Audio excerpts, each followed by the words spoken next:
the scheduled December meeting of the City Council. If you could all simply stand and join me in a pledge of allegiance.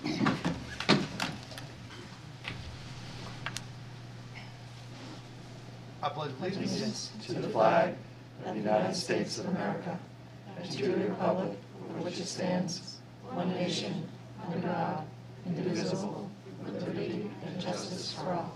Thank you very much. Shall we see? Madam Clerk, can you call the roll, please? Councillor Bouchard. Here. Mayor Boulay. Here. Councillor Champlin. Here. Councillor Fennessy. Present. Councillor Grady Sexton. Here. Councillor Keach. He's on his way up the stairs. Councillor Kennison. Here. Councillor Kretovic. Councilor Kretovic is excused, and we wish her the best, feeling better. Councillor Mattson. Here. Councillor McNamara. Here. Councillor Nyan. Present. Councillor Pierce. Here. Councillor Rice Huckins. Here. Councillor Todd. Here. And Councillor Warner. Here.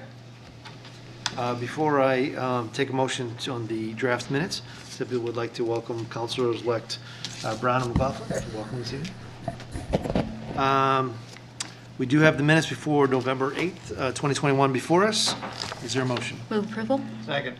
Motion made and second to approve the minutes from November 8th. Is there any comments, questions, suggestions, changes? Seeing none, ready for the question. All in favor say aye. Aye. All opposed? The ayes have it. As you all know, December is always our Capital Region Food Program month, and we have a resolution proclaiming just the such. And since it is his last meeting, I've asked Council Warner to read the proclamation. But before I do, Tim, where are you, Tim? Come on up, Tim. Sorry, if you have guests, bring the whole crew. Welcome. Why don't you just go ahead and sit down and relax. You can actually kind of just pull that down if you wish. Welcome, good evening, and Council Warner. Thank you. Thank you, Mr. Mayor.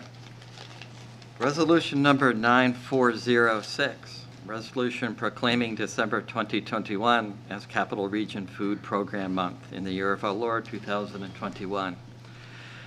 Whereas the Capital Region Food Program is an all-volunteer, nonprofit organization established in 1974 because of the grave problem of hunger in the greater Concord area, and whereas the Capital Region Food Program marks its 48th consecutive year in providing food for the hungry through its Holiday Food Basket project, and whereas refinements in the project are a perpetual undertaking, originally in 1974, the baskets provided enough food for the Christmas holidays alone, but since then, dietary restrictions and infant needs are now taken into consideration, as our storage and refrigeration restrictions and the baskets now sustain recipients for several days, up to 3 weeks. And whereas the program has expanded operations to include year-round distribution to area food pantries and soup kitchens, supporting their great work, which is accomplished by purchasing and distributing at no cost to the participating agencies enough food to provide over 5,900 meals per month. And whereas our community, state, and country are still experiencing the impact of COVID-19 on food insecurity, and the Capital Region Food Program has remained agile and continues to adjust quickly to assist through its year-round distribution project. And whereas COVID-19 has caused the CRFP to re-engineer its Holiday Food Basket project, the Capital Region Food Program has continuously adhered to and aligned with its values, which include collaboration, cooperation, responsibility, mindfulness, safety, and community consideration. In keeping with these values, the 2021 Holiday Food Basket Project continues to take proactive steps to maximize safety and helping those in need, while minimizing the risk of infection and contagion, but still accomplishing its mission, assisting individuals and families in need. And whereas the impact of all this volunteer organization, community-wide effort has resulted in over 3,400 tons of food having been distributed to the food insecure in Concord and surrounding 17 communities over the past 46 years, with items purchased valued in excess of $3,300,000. In addition, CRFP has redistributed donated food items with a value estimated at $1,675,000. The combined value of purchased and donated food exceeds $4,975,000. And now, therefore, be it resolved that the month of December be designated Capital Region Food Program Month in the city of Concord. And be it further resolved that our community be encouraged to participate, contribute, and support the Capital Region Food Program now and throughout the year. And City Council, October 12th, passed. Jim Boulay, Mayor. Thank you very much, Council. Appreciate that. If you wouldn't mind introducing yourselves and tell us a little bit about the program. I think the community would be interested to know a little more about the year-round, how COVID has affected, what you're doing this year might be different than in the past. And that'd be helpful. Absolutely. Hey, thank you, and thank you, Council, for inviting us here today. My name is Timothy Grother. I'm the chair of the Capital Region Food Program, and with me, Elena Preston, I'm the chair of the Year-Round Distribution Project and the vice chair of the Board of Trustees. and over the course of 2020 and 2021, as stated in the proclamation, which was so eloquently written, thank you, we've changed our model for the Holiday Food Basket Project primarily to reduce the exposure and contagion with the COVID-19 pandemic. Primarily focused on still the distribution to the families in need, as well as to monetary and financial intake processes, also in support of the year-round distribution project. So we've continued on a monthly basis to provide food to local social service agencies throughout the calendar year.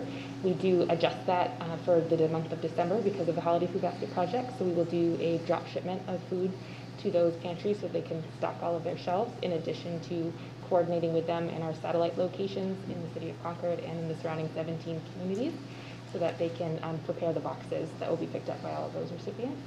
We have anywhere from 14 to 21 agencies on a monthly basis that come and accept up to 20 cases of food at no charge to them to replenish their shelves while they go through the month. That is then augmented by other services that they receive from different providers throughout the state.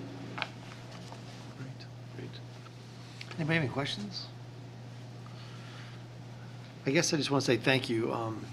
First of all, for the time that you spend in doing this and the year-round particularly, the fact you'll be able to keep it going. I've always been encouraged by what you do because you're an all-volunteer. I don't think people honestly realize the overhead is zero because you're all truly volunteers. So what you do to serve our community is wonderful and extremely appreciative. And how you actually partner with other organizations as well is, I think, commendable. So I bet if you walk around, we might have a little something for you. Thank you so much. Thank you. Just go in the middle.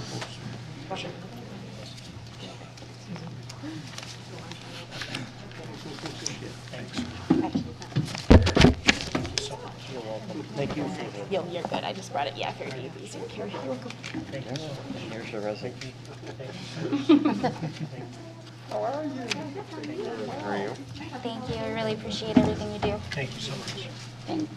Thank you. Thank you. Thank you. You too. Thanks.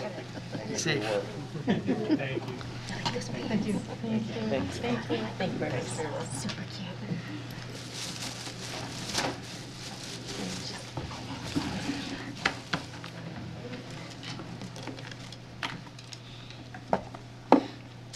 Council, between the two of you, we're gonna give you as much airtime as we possibly can.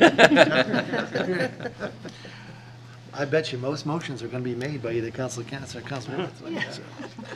We do have our consent agenda before us. I do not believe any items on the consent agenda have been removed as of yet, but Councilor Pierce has his hand up. And I don't plan on removing anything, but I do have a clarification question, Sure. if I could. In this consent report, I see many items of reports that have a dollar figure associated with them. And I would just ask the city manager to explain just some clarification. This is, we are just approving reports but not funding any of these, approving funding? So, Council, I believe what you're referring to is the authorizations to apply for grants in different programs. And the way traditionally the city council has handled that is you've asked that I bring forward to you any grants, applications that we're going to make in advance so that you're aware of them, and particularly whether or not they're related to capital improvement program projects that you've identified in the 10-year CIP, which in this case are in there. And what happens is if we are fortunate enough to receive any of those grant funds, then what happens is those then come back to the city council for a public hearing, a public meeting authorizing you. So just use the Merrimack River Greenway Trail as an example. If you were to receive any dollars for something like that, it would come back to you. You would have a public hearing, and before you appropriated those dollars, and if there was any match, you'd have the same hearing. You'd appropriate any match to that before, and give the community an opportunity to comment before you take any action to both accept those dollars and to appropriate those dollars to make a project happen. So really, this is just the first step in a multi-step process that you've already started for some of these things. If you don't receive those grant funds, then the question comes when we're looking at your future fiscal year budgets, do you appropriate general fund dollars or enterprise fund dollars or special revenue fund dollars to make those projects happen? So the first step is you've asked that we go out and try to see if we can find some grants associated with these initiatives. That's what Yes, these are. thank you. You're welcome. Thank you. Anyone else? Okay. I believe Council Kinnison makes a motion to adopt the consent agenda, seconded by Council Warner. Any discussion? Seeing none, all in favor say aye. Aye. All opposed? And the ayes have it. Consent agenda is adopted. Thank you, Council Kinnison. Okay, that takes us to our public hearings. So we have several public hearings this evening. Madam Clerk, item 34A, please. Yes, it's an ordinance amending the Code of Ordinances, Title II Traffic Code, Chapter 18 Parking, Article 18-1, stopping, standing, and parking, parking prohibited at all times in designated places. Mr. Manager. The other members of the council, could I suggest that you do the first 5 all at once? Because if you notice, the report covers many of those items, and this will give the community the opportunity to come and testify at once for any of those items. You'd have to take individual votes on each one of those pieces, but if you do. Does anybody object to that? No. Nope. No. The only reason I didn't suggest is because they're different streets, but They that are. makes perfect sense. So, seeing no objection, Madam Clerk, take a good deep breath and get some water. Kiddo. So the second item is an ordinance amending the Code of Ordinances, Title II Traffic Code, Chapter 18 Parking, Article 18-1, stopping, standing, and parking, parking prohibited certain hours in designated places, Thompson Street and Thorndike Street. And then there's an ordinance amending the Code of Ordinances, Title II Traffic Code, Chapter 18 Parking, Article 18-1, stopping, standing, and parking, parking prohibited during certain hours and months in designated places for Lincoln and Marshall Streets. Then there's an ordinance amending the Code of Ordinances, Title II Traffic Code, Chapter 18 Parking, Article 18-1, stopping, standing, and parking, Section 18-1-8, parking limited in designated places, Marshall Street. And last, an ordinance amending the Code of Ordinances, Title II Traffic Code, Chapter 17, Vehicles and Traffic, operation of motor vehicles, Section 17-4-3, one-way streets for Chesley and Oak Streets. Thank you very much, Mr. Manager. And members of the council, could I ask Mr. Walsh to come forward and really answer any questions on these? We've had numerous public discussions on these items in neighborhood meetings, and is there anything you'd like to add, Mr. Walsh? You're welcome. Good evening, Your Honor, members of the council. The only thing I would note is this is the final neighborhood that the parking committee was working on with their narrow streets project. There were 2 public meetings that were held in August and October, if I'm not mistaken, that reviewed all of these changes. There's a presentation that explains all the changes in your packet, as well as in the staff report. And I'd be happy to answer any questions that you might have that are specific before your public hearing. Before we take questions, Chair of the Parking Committee, Council Champlin, do you have anything you want to add further? Your Honor, thank you. I was going to ask a question saying, would you believe, Mr. Walsh, that I'm glad to see that we're finishing this process. But this has been an extremely transparent process that we've gone through. The changes here, as Mr. Walsh indicates, is the last phase of a process that we started 2.5 to 3 years ago that was interrupted by COVID. I feel very confident that we have received comment from members of the community who are affected by these changes. We've taken into account all of their concerns, all of their suggestions, including expanding this phase to include an additional street or two at their request. And so I think what you see here is the sum total of a lot of work and a lot of public input, a lot of work by the parking committee and a lot of public input by people affected by these changes. Thank you, Your Honor.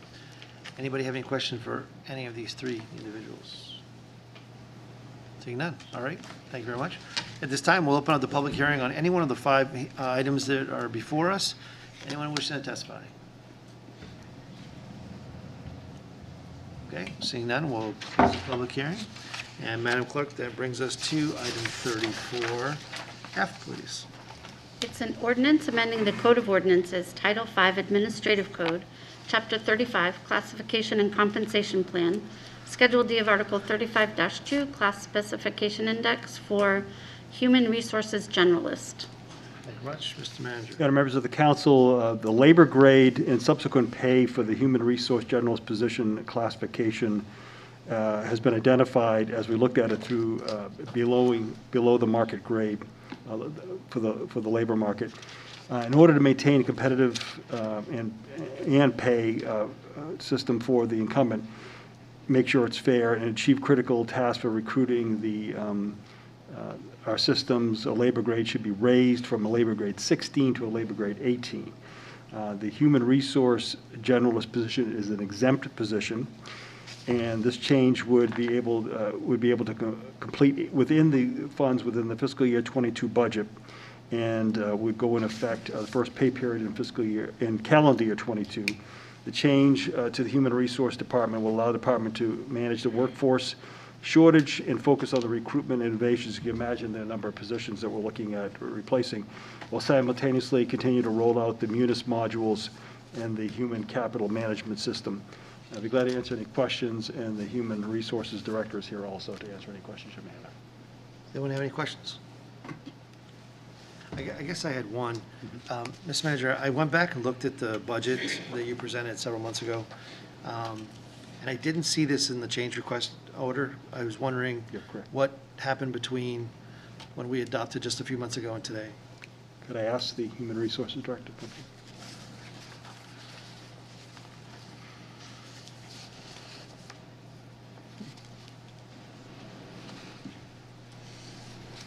Good evening, welcome. Good evening. Did you hear my question? I did, thank you. It was in the budget request. It was denied at the city manager level, so it didn't elevate to your level for review during the budget process. I believe that was because of the pandemic. We were very limited in approving any position changes at that time. I feel it's an important position change to look at, given that this position has managed us through the pandemic.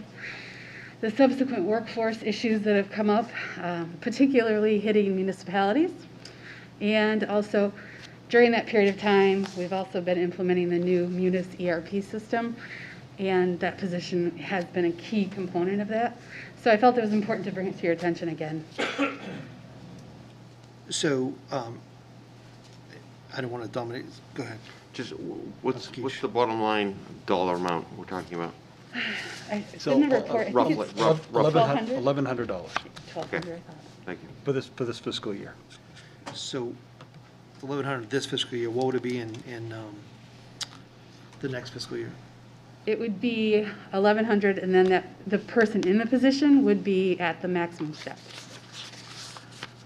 So, we'd be going to the 78,000 as opposed to the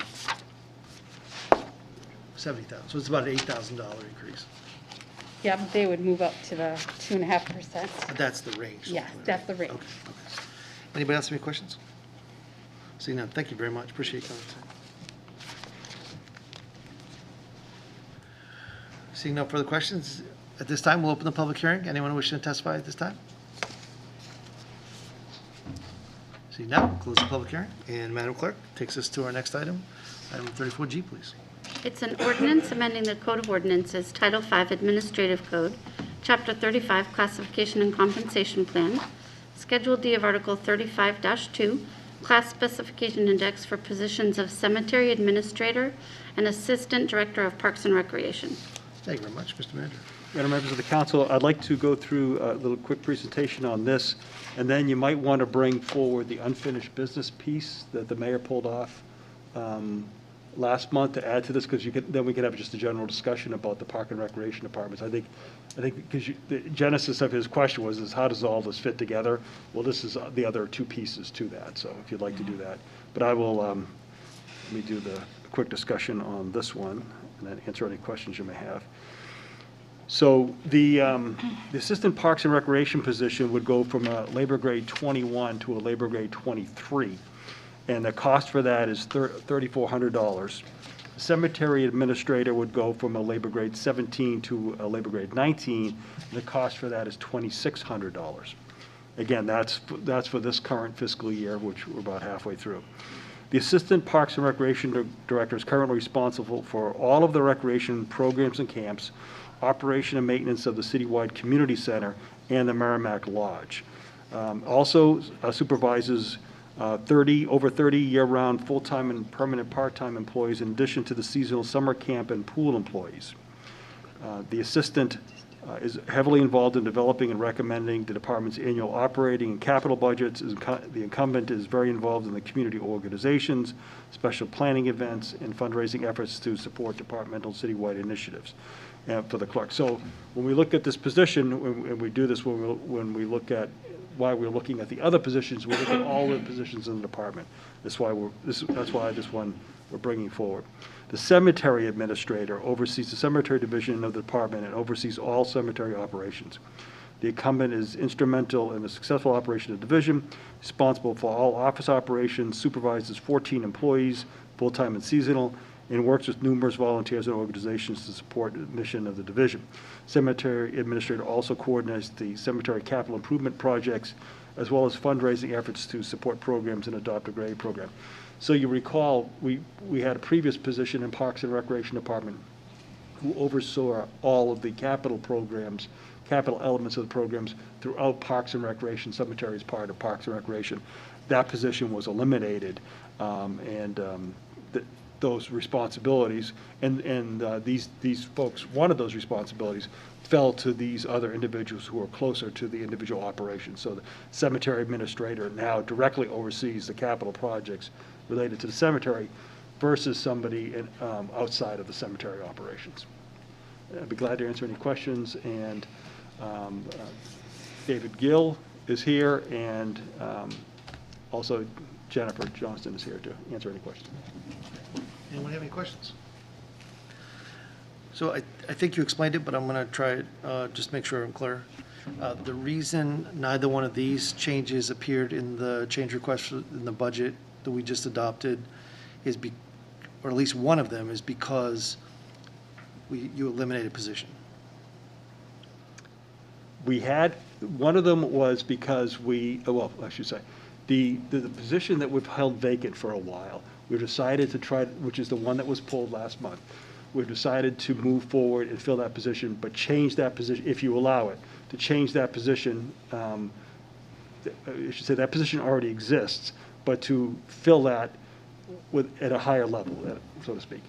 And while we were doing that and looking at that and seeing those responsibilities, we went back and looked at all not all, but most of the positions in the organization for Parks and Recreation, and saw that these two we thought were warranted for a change at this time.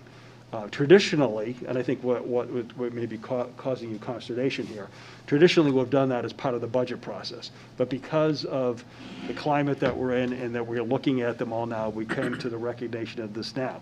We understand, and I've talked to both Jennifer and David about this, is that you traditionally do not do these outside of the budget cycle because you like to look at them all in total. But we thought it was worthwhile, and being that we're only halfway into the budget cycle, and by the time, if you think about the way it works, when we bring it forward to you in the budget, and you take action in June or July, by the time you get around to approving that, we advertise, we go through the hiring process and fill somebody, it's probably not till September, even if you can find a good candidate. So really, we're talking about 9 to 10 months from now by having that actuated into it. To me, that seemed like a very long wait if we recognize something now that we'd like to do. But I completely understand, you want to look at everything in total, and if that's what we need to do, then I understand. Okay. So, thank you. I'll stop there. Councilor Fennessy. Thank you. So if I understand correctly, Mr. Manager, there's been a position in Parks and Rec that hasn't been filled for some time over the past year. Do you currently have a candidate for that new position that you're proposing, or that's something we still need to go through the process for? We'd still need to go through the process. So, yeah, I didn't want to be presumptive, but in reality, it's, I'm at the point where we want to fill this position. What do I advertise it at, and what do I put out there as a salary, recognizing the fact that in this market, it may be difficult. If I do the lower end, it's not going to fulfill what I think that we need, and it's not going to attract probably the candidates, the level of candidates that we want. So, but I can do that. I can go through that process, or I can simply hold off and continue, till next budget cycle. Are you, Councilor Cassidy? Mine's more a comment. I want to compliment the city and the cemetery division for the well-maintained cemeteries throughout the city. I think we can be very proud of that. Thank you. I concur.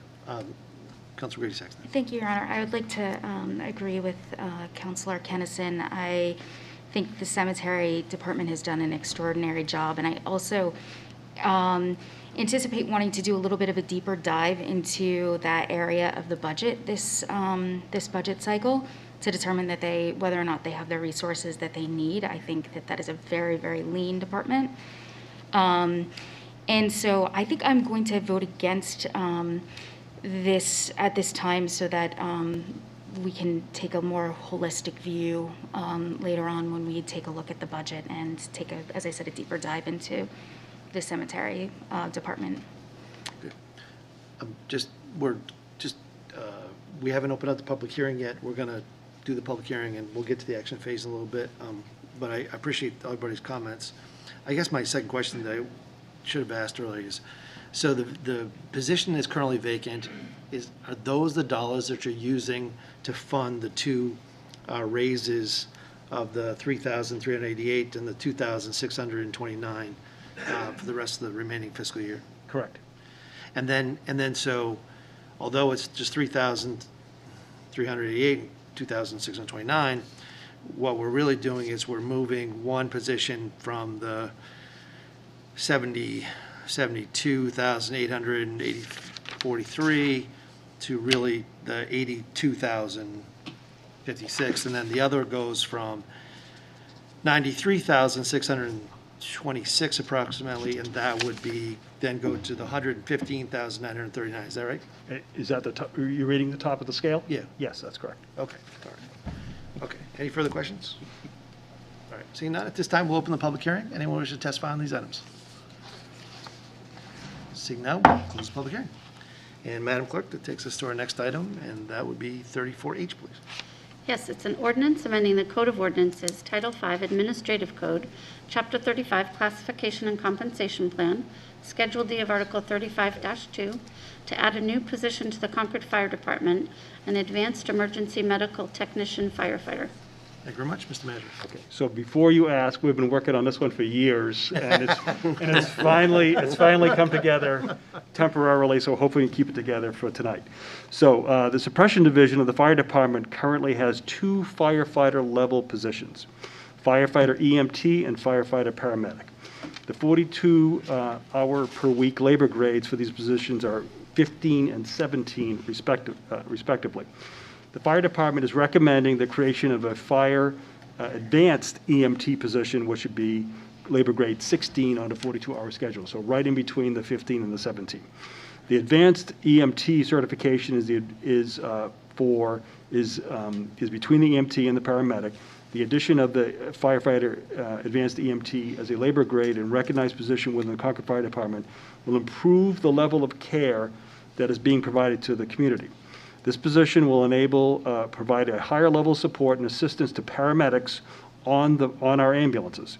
Having the advanced position as a recognized position will also increase the frequency that we have ALS service providers on other apparatus that may be waiting for the Concord Fire Department ambulance or a mutual aid ambulance to arrive on the scene.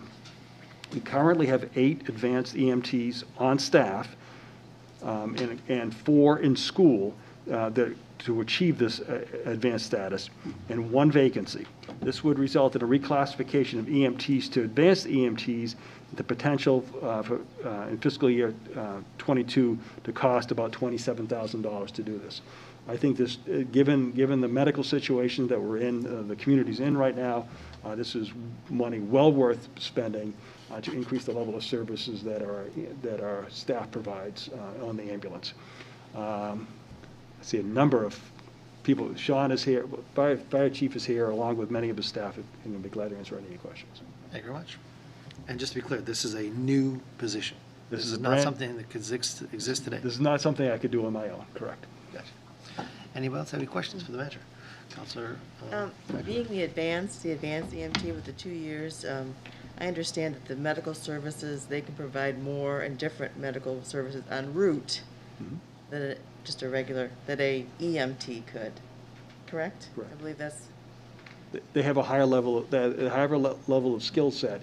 And in addition to that, it's our belief that there are EMTs who want to be at this level, want to grow into this position, want to provide this type of service, and this will give us a competitive advantage for attracting people. The hardest position to fill in the city, just about, is a paramedic. And keeping them. Right, and this will give us, I think, a step up on hiring good employees who really want to have the highest level of training. Councilor Keach? Thank you, Mayor. So just to be clear, this individual would be a firefighter as well? Correct. Okay, thank you. Councilor Champlin? Yes, thank you, Your Honor. Mr. Spell, am I correct, and I could always be wrong, but am I correct that right now all of our firefighters are either EMTs or paramedics? That's correct. All right, thank you.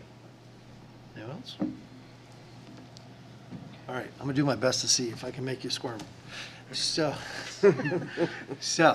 if I believe that when I look at the calls for service that we are experiencing today's level, even regardless of COVID and such, and let's say that I believe that the calls for service, given our increase in population, increase in calls for service, justify a new ambulance,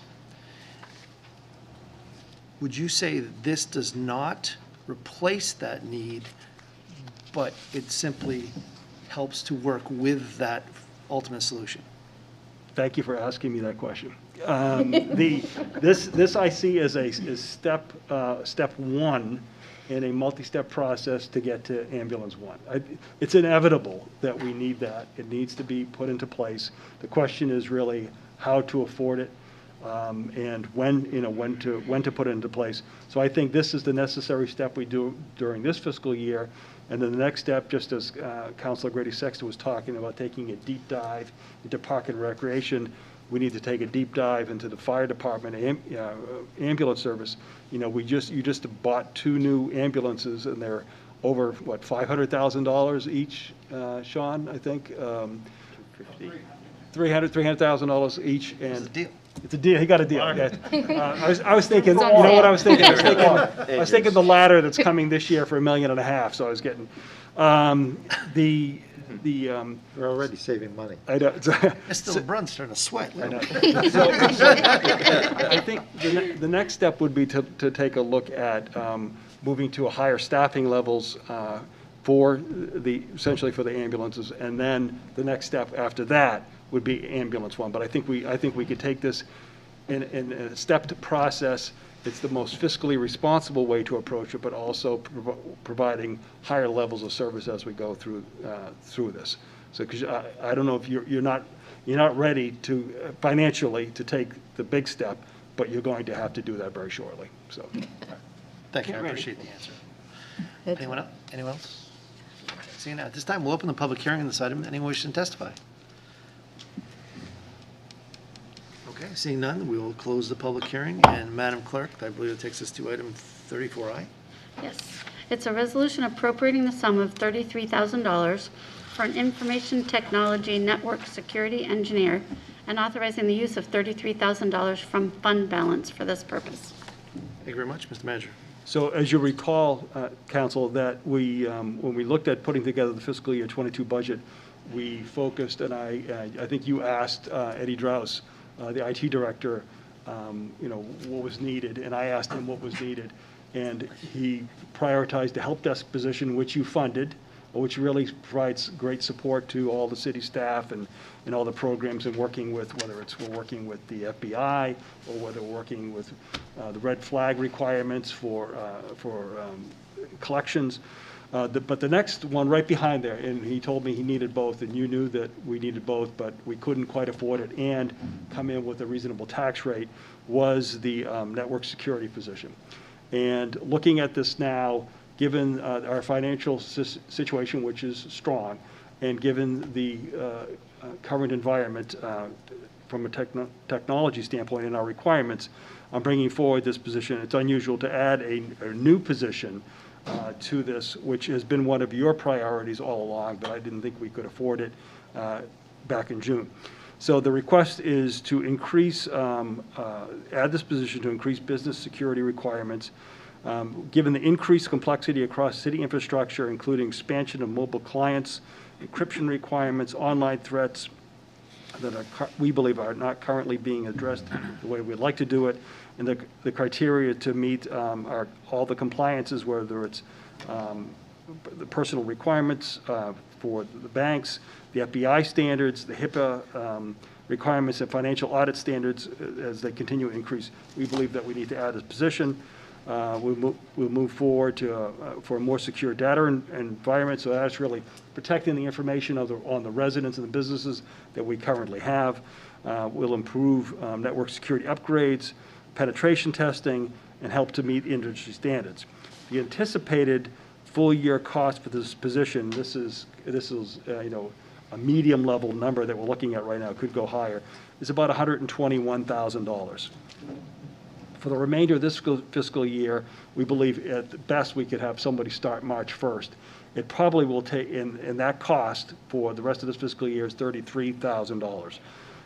We believe to get somebody up to speed on all our systems, you got to remember, we're not one business which has one or two systems in place.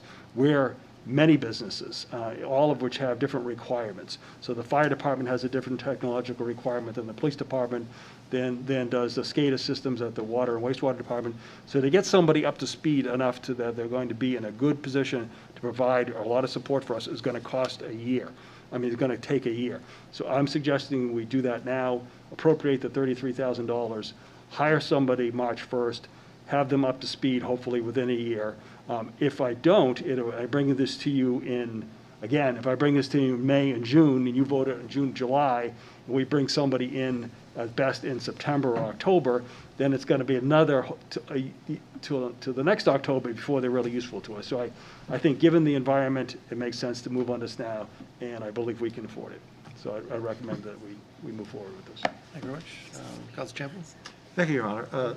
Mr. Spell, so would this position strictly deal with systems security, or would this position also deal with training that would prevent the kind of cyber crimes that were experienced in Peterborough, where they lost several $1 million, not necessarily through their systems, but through human error? The second, yes. Training would be heavily involved. All right. Thank you. Thank you, Your Honor. Anyone else? Would we be able to get someone to come up and fix this VGA plug on our presentation? As a matter of fact, Eddie and I have been talking, the IT director and I have been talking about actually getting away from the screen and the projector and going into the next level generation of, so for example, when you're getting your National League of Cities training coming up, you wouldn't be looking at a small screen, you'd be looking at something much larger, and people would be able to, I think it's going to become much more common having our consultants and different clients coming in, whether it's planning board or zoning board or city council, through a screen versus through a projector. So yes, absolutely. It's either that or a couple 18-year-olds. That's all right. So, Mr. Manager, do you mean we're going to be the first city to have hologram training? Good. Thank you. That's Keith's, yes, huh? Did you raise your hand? No? Okay. All right, seeing no further comments, at this time, we'll open the public hearing. Anyone wish to testify? Seeing none, we'll close the public hearing. And Madam Clerk, item 34J, please. It's a resolution appropriating the sum of $25,000 to support projects that enhance the services of the Concord Public Library and accepting the sum of $25,000 as a donation from Walter Duger, MD, for this purpose. Thank you very much. Mr. Manager. Your Honor, members of the council, the donation for library services is flexible and can be utilized as the library sees fit for collection development, programming, technology, and online services resources. I'd be glad to answer any questions. Any questions for the manager? Seeing none. Well, at this time, we'll open the public hearing. Anyone wishing to testify on this item? Seeing none, we'll close the public hearing. And Madam Clerk, item 34K, please. It's an ordinance amending the Code of Ordinances, Title IV Zoning Code, Chapter 28, Zoning Ordinance, Article 28-2, Zoning Districts and Allowable Uses, Section 28.2-4, Allowable Principal and Accessory Uses in Zoning Districts, Table of Principal Uses by amending the Table of Principal Use E for medical. Thank you very much. So it's my understanding we are going to open this, and then we are going to recess it until next month and for our January meeting. But in the meantime, Mr. Manager, do you have anything you'd like to add? No, at that time, we'll be actually, you'll have in front of you a recommendation from the planning board, which I think is traditionally what you've considered besides public comment in the past. So this will allow you to have that planning board comment. Thank you very much. So at this time, we'll open the public hearing. Anyone wishing to speak on this item who came out this evening? Okay, seeing none, we'll recess the public hearing until January. Is that? I was looking for the nod from the attorneys, and I got the nod, so we recessed that one. That takes us to our action phase. And Madam Clerk, item 35, please. It's an ordinance amending the Code of Ordinances, Title II Traffic Code, Chapter 18 Parking, Stopping, Standing, and Parking, Parking Prohibited at all times in designated places. Thank you very much. Is there a motion? Move approval. Second. Motion made and seconded to approve this item. Is there any discussion? Council Champ. Your Honor, I just want to mention that I'm very pleased that Councilor Kennison moved approval on this one, because this is in fact her ward, and the committee really worked hard to make sure that we wrap this up prior to her completing her term on the council. Thank you very much. Any other from her, Councilor Fennessy? I'll just say I want to thank everybody who came out for the 2 parking forums that we had. There was great participation from members of the community. We got a lot of great feedback that we considered in making the recommendations to the parking committee. And I want to thank Matt Walsh and Councilor Kennison for participating in our little subcommittee that got to do the ride around and check out each of these streets. And I think that really enhanced the recommendations that we made. Thank you. Anyone else? Are you for the question? All in favor, say aye. Aye. All opposed, and the ayes have it. Motion's adopted. Madam Clerk, item 36, please. It's an ordinance amending the Code of Ordinances, Title II Traffic Code, Chapter 18 Parking, Article 18-1, Stopping, Standing, and Parking, Parking Prohibited certain hours in designated places, Thompson Street and Thorndike Street. Move approval. Second. There you go. Sorry. Come on. I was going to say something last time, but he did. All right. Motion made and seconded to approve this item. Is there any discussion? Seeing none, ready for the question. All in favor, say aye. Aye. All opposed? And the ayes have it. Motion's adopted. Madam Clerk, item 37, please. It's an ordinance amending the Code of Ordinances, Title II Traffic Code, Chapter 18 parking, stopping, standing, and parking, parking prohibited during certain hours and months in designated places, Lincoln and Marshall Streets. Thank you very much. Is there a motion? Move approval. Motion made and seconded. Yeah, thank you. Any discussion? Seeing none, ready for question, all in favor say aye. Aye. All opposed, ayes have it, motion is adopted. Madam Clerk, that takes us to item 38, I believe. Yes, it's an ordinance amending the Code of Ordinances, Title II Traffic Code, Chapter 18 Parking, stopping, standing, and parking, parking time limited in designated places on Marshall Street. Move approval. Second. Motion made, seconded to approve this item. Is there any discussion? That's my street. Seeing none, all in favor say aye. Aye. All opposed, ayes have it, motion is adopted. Madam Clerk, item 39, please.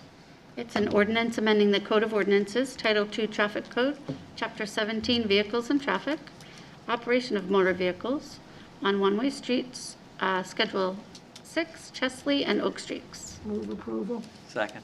Motion made, seconded to approve this item. Is there any discussion?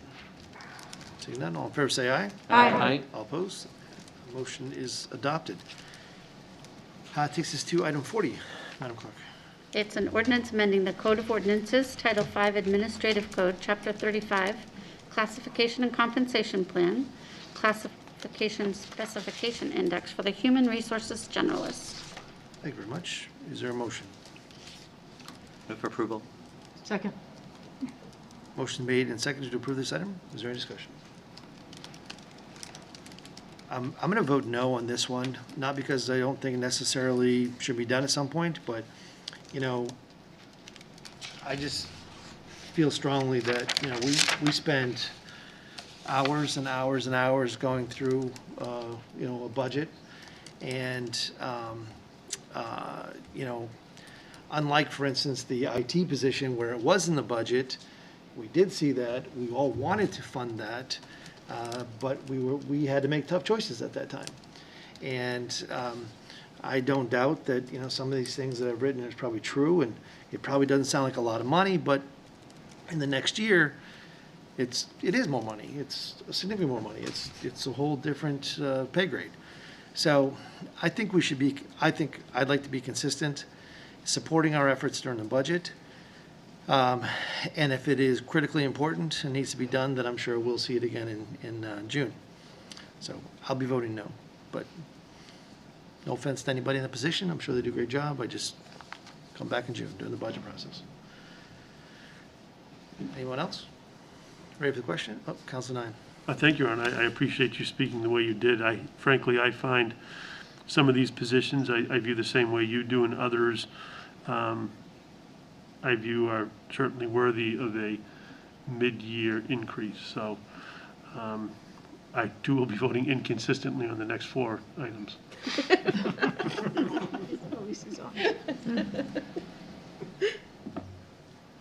I would also, I guess it also point out, it might be interesting, I don't know, that the human resources positions are generally in the non-contractual group.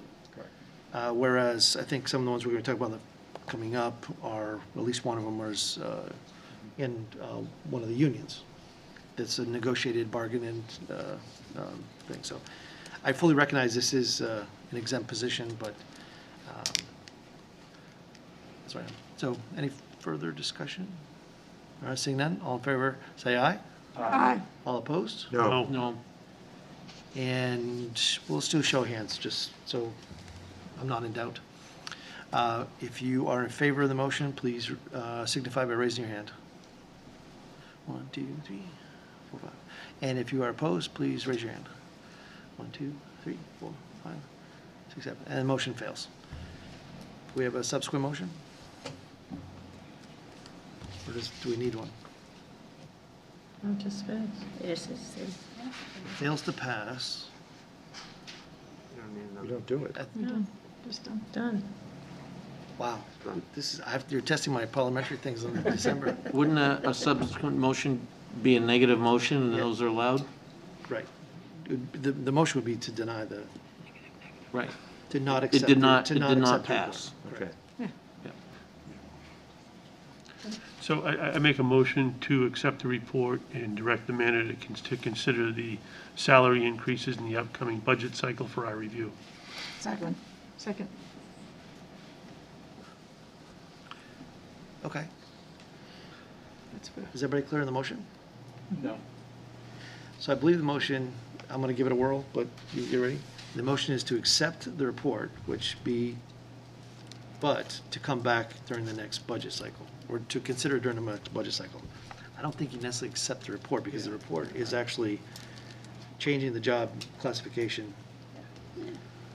So in, So revise. so in speaking of the motion, it was, in the absence of clear direction, I wanted for the record that the mayor brought forward some empirical numbers and some analysis behind it, and that we wanted that memorialized.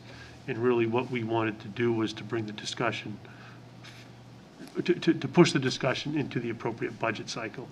So I'll just leave it at that. It was just to memorialize and accept the report as an official report. Yeah, I think the motion is simply to deny the item before us. I think it's done. Yeah. Haven't we done that, Your Honor? by- No, he So- did nothing. Just trying to help out, Your Honor. I have an idea. Councilor Grady, second. Thank you, Your Honor. What about having a motion to say that we'd like to reassess this, these proposals during the budget process, if there's a will? I think that's fine. I think it's a good idea. But I think we do have an item before us which actually would take an action to change a labor grade from 16 to 18 within the Human Resources Department. And I want to be clear on that particular item. We did have a motion to adopt it. That was not approved. So it's open to further motion, is the way I look at it. So I took it as the manager uses his best judgment. I didn't hear that. So, motion failed. It's open to further motion. Is there a further motion? I think people want his. Do you I have a want motion to reject the report. to? Yeah. Second. Motion made to not accept the report. That's been seconded. Is everyone clear on the motion? Yes. And I think the manager did hear the comments that were made by several councilors. We have a motion before us. Ready for the question? All in favor, say aye. Aye. All opposed? And the ayes have it. Okay, that takes us to item 41, please. It's an ordinance amending the Code of Ordinances, Title V Administrative Code, Chapter 35, Classification and Compensation Plan, Schedule D of Article 35-2, Class Specification Index for positions of Cemetery Administrator and Assistant Director of Parks and Recreation. Move to reject the report. Is there a second? Second. Motion made and seconded. Before I do have a further question, Mr. Manager. When you look at, I believe you said that when you review these positions, you look within the department itself and the positions within, that make up that department. Do you also, and trust me, I do not want to get into a whole reclassification study, and please, I'm not suggesting that. So, Director Johnston, please don't panic. But do you look at comparable positions in other departments? Yes. You do? Yes, and that's some of what drives this, is that, which increases the complexity, because what we're trying to do is achieve an equity position, so to speak, or level with the marketplace, but also equity position within other similar jobs within the organization, recognizing the fact that not all positions have something similar within the organization, but some of them do. So we try to stay, so we'll give you an example, when you're looking at division heads within General Services Department. Water and wastewater are different, but they could be very similar in terms of their wage scales. So if you move one, generally, because of the certifications that are required and the training that's required and the oversight and the budget line items, when you look at those types of things, they generally will fall together naturally. So if you're going to do one, recognize the fact that you're probably going to do the other at the same time. So you would have one position go to a grade 23. If I was in grade 23, would I not then come to you and say, well, wait a second, I think I should be a grade 24? And probably everybody will. That's right. Which is why, which is the difficulty, you can get yourself in a situation where you don't do anything because it affects the entire organization. So we try to look first at the department itself, see how try to approach equity within the department, but then keep in mind how that impacts other departments, recognizing the fact that people can make a legitimate point that they should also be moved. And then, of course, you move somebody in another department, then that triggers within that department, now do you have equity within that department? So, which is why a lot of times people do this, they will do a complete wage analysis. That could cost you, for an organization our size, about $1 million, just to do the analysis, not to pay anybody anything different. So given the current marketplace, I find myself having to do this more often every time a position opens up. We look at it, is it still necessary? Do you change it? Most positions get changed because the way technology is now, you need to have a higher technological skill many times than you did in the past. And that includes the person driving the truck, delivering salt on the roads to somebody in Parks and Recreation running the, I think when you do the deep dive for cemetery administration, you're going to find, every person's grave and information is on an index card in there. Well, that's great for today, and that was great for 100 years ago, but it's not going to be great for many years from now. So we really need to move to a different system. To do that, you're going to need someone with a higher, not necessarily that Jill doesn't have that, but a job description that will have a higher technological degree of knowledge. And generally, you pay for more. Mr. Mayor? Councilman Pierce. Thank you. I appreciate the city manager's position because there are all these things that you're trying to juggle. The parity, the departments, businesses today are giving people in place 2 and 3 raises in order to keep them, and so on and so forth. But that said, we do have a budgeting process, and that's what makes it tough for me. I mean, these are all well-deserved, but I guess I would have liked to have had this conversation in May, April and May, and so we could have put it in the budget and go from there. So thank you. Thank you. Councilman Fennessy. Thank you. So I will not be supporting the motion to reject this particular report. I think that the Parks and Rec Department has sorely been missing personnel over the last 6 months, and it's shown. And I think, obviously, we don't have that second piece in front of us right now. Perhaps we'll take it up later tonight. But I think it's really important to have the appropriate people there to fully provide the services that are required of our Parks and Rec Department. And I believe the Assistant Director has been working essentially 2 jobs this fall, trying to do a variety of different things. And I think we should be supporting the city manager in making this determination.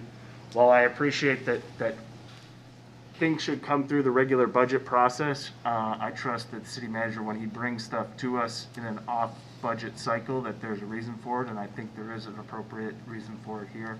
So I will not be supporting the motion to reject the report. Thank you. Anyone else?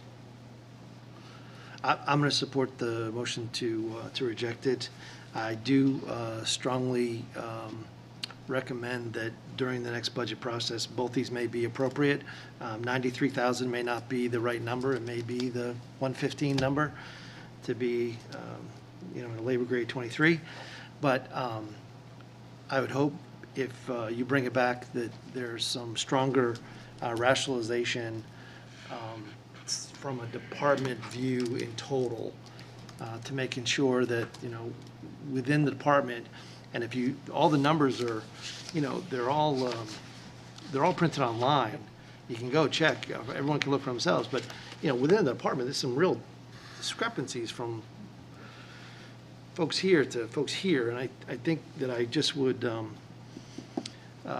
if it's our responsibility to fund those positions, and it's our responsibility to make sure taxpayers are treated fairly, and we make sure that our employees are treated fairly, I would hope they would just come back with some more information to exactly why you wish to do that, but that's my point of view.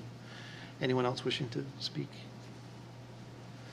Okay, ready for the question? All in favor say aye. Aye. Aye. All those opposed? No. Motion fails. So do we have a subsequent motion? Motion to accept the report? Second? Motion made and second to accept the report. Any further discussion? All in favor say aye. Aye. All opposed? No. Ooh. Okay, motion is adopted. Item 42, please. It's an ordinance amending the Code of Ordinances, Title V Administrative Code, Chapter 35, Classification and Compensation Plan, Schedule D of Article 35-2, Class Specification Index, adding a new position to the Concord Fire Department, an Advanced Emergency Medical Technician Firefighter. Move approval. Second. Motion made, second to approve this item. Is there any discussion? Counsel Keach? Yes, I have a question of the fire chief, if I can. Sure.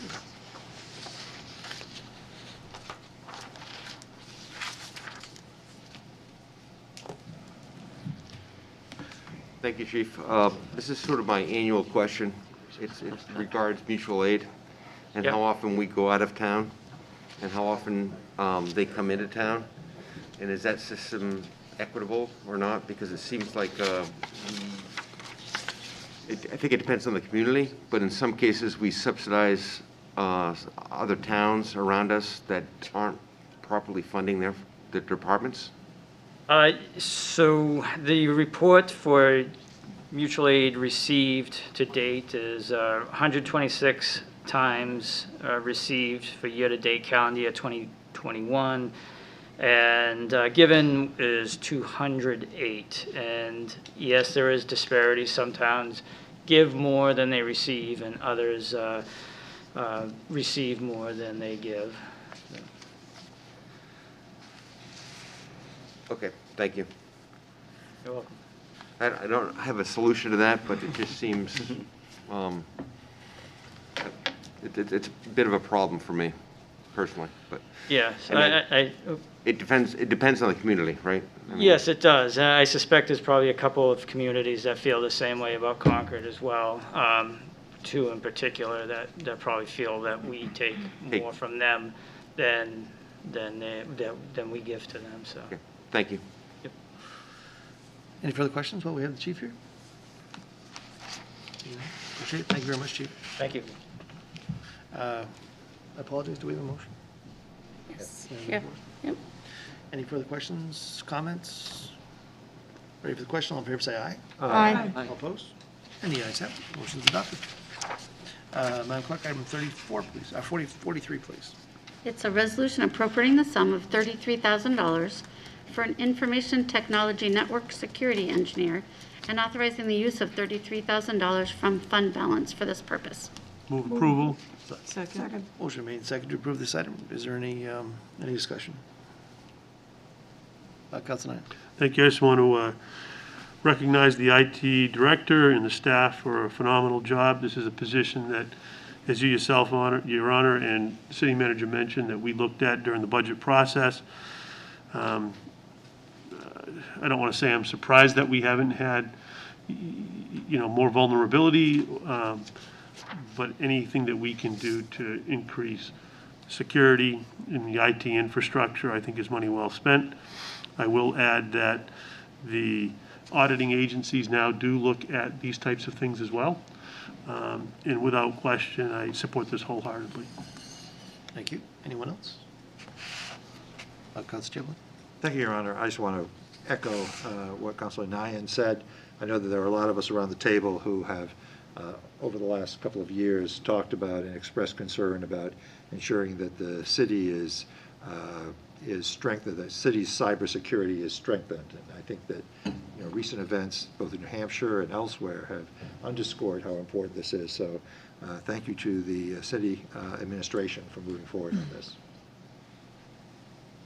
Thank you, Your Honor. Thank you. Anyone else? Just simply say Director Drouse does an excellent job, and I'm sorry we couldn't have funded it in the regular budget, but this is one of the highest priorities on my list, considering what's going on across the country and other levels of government as well as business, and the expectation of being a community that our citizens can participate in government with technology is critical these days. And cybersecurity, I believe, is probably the number one thing that is driving the state Department of Information Technology, CIO, and I suspect it probably one of our top priorities as well. So I am very, very happy that you were able to find the dollars to do this, and I encourage you to bring anybody on as quickly as you possibly can. Understood. With that, seeing no one else, all in favor say aye. Aye. All opposed? Have been received the necessary 2/3, the motion is adopted. Madam Clerk, item 44, please. It's a resolution appropriating the sum of $25,000 to support projects that enhance the services of the Concord Public Library and accepting the sum of $25,000 as a donation from Walter Duger, MD, for this purpose. Move approval. Second. Motion made and seconded to approve this item. Is there any discussion? I just have a comment. Yes. I think one of the things that makes Concord a great city to live in is the generosity of their citizens. And I really want to thank Dr. Duger for this support of the library. Thank you very much. Appreciate that. Anyone else? Seeing none, ready for the vote. All in favor say aye. Aye. All opposed? Have received the necessary 2/3, the motion is adopted. We have already taken care of item 45. Mayor, I'm sorry, Councilor Isakis. I'm not sure the appropriate place to do this, but so I'll ask for clarification. I'd like to move reconsideration on You item. beat me to it. That's what I was going to do. Perfect, thank you. But you know what? Go, why don't you go ahead and do it? Could I? Could I before him? So what he's going to say is you need to take a motion on the recess. So you read the item. Come on up and explain it.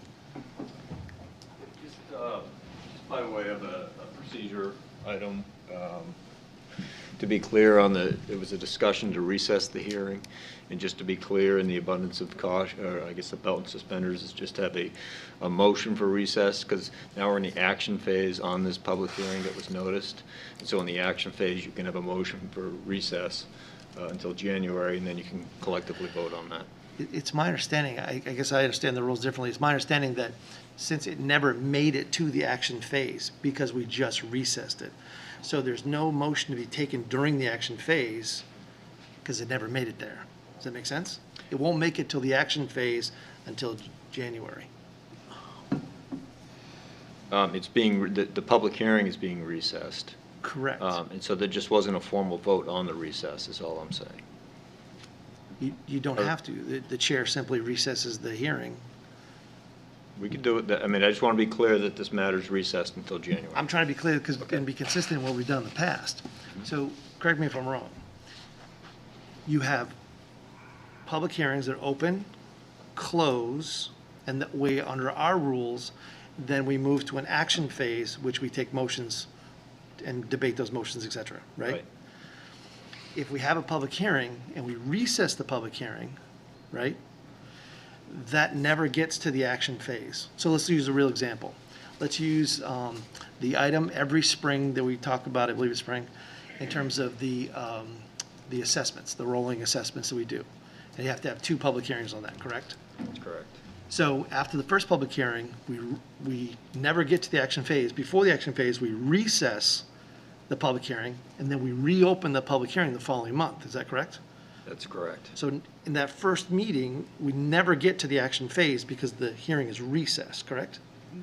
That's correct. So what is the difference between that one and what you're asking for here? I just want to be clear that this is recessed, so that to the extent that there's any question on the recessing of the ordinance action. Fair enough. I'll tell you what, let me ask. Doesn't hurt to have a vote to recess it, that's all I'm saying. But it runs counter to the way we usually do it. That's why I can't understand why you're all of a sudden changing the way we're doing it. It is an extra belt and suspenders piece, so. Let me ask the council.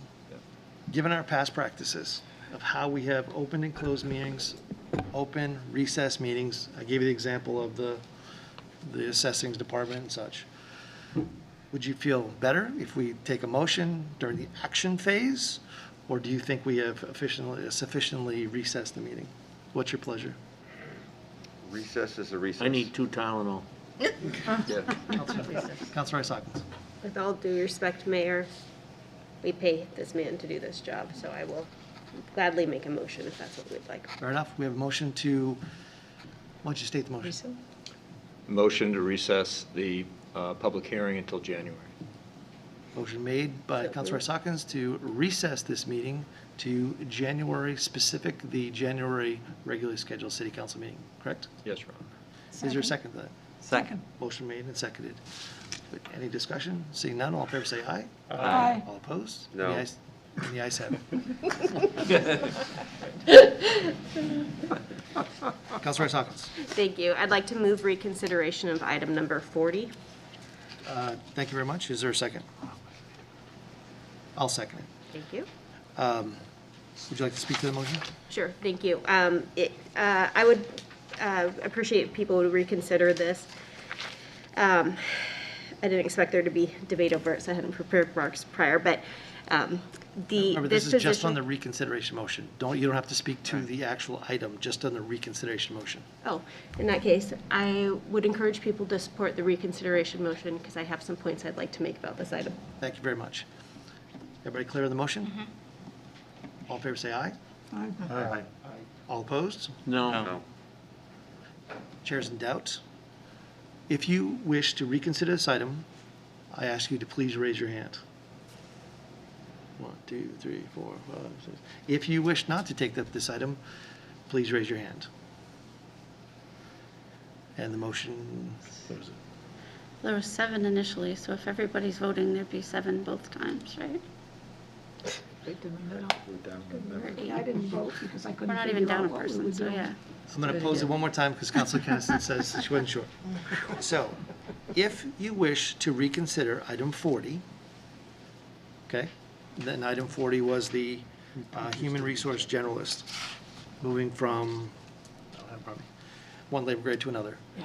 If you wish to reconsider it, I'm going to call timeout myself. I apologize.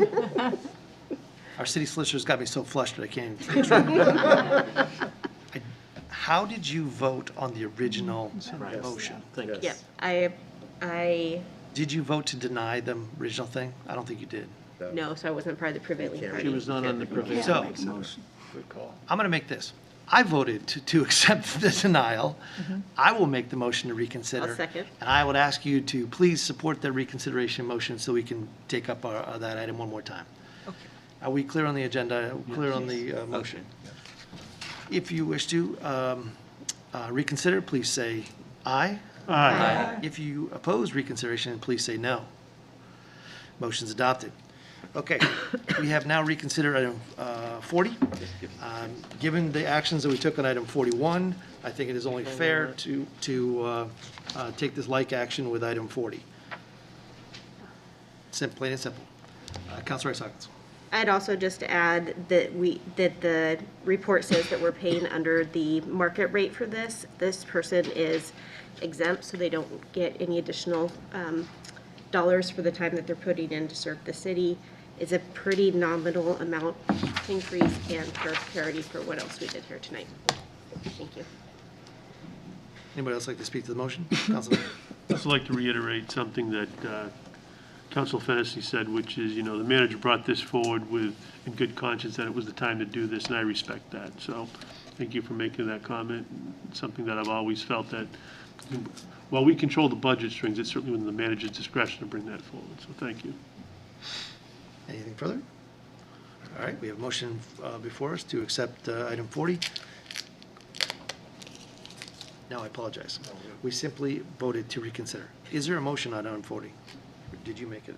I'd be happy to make the motion to accept the report. Thank you. Second. Second by Council Fennessy. Appreciate that.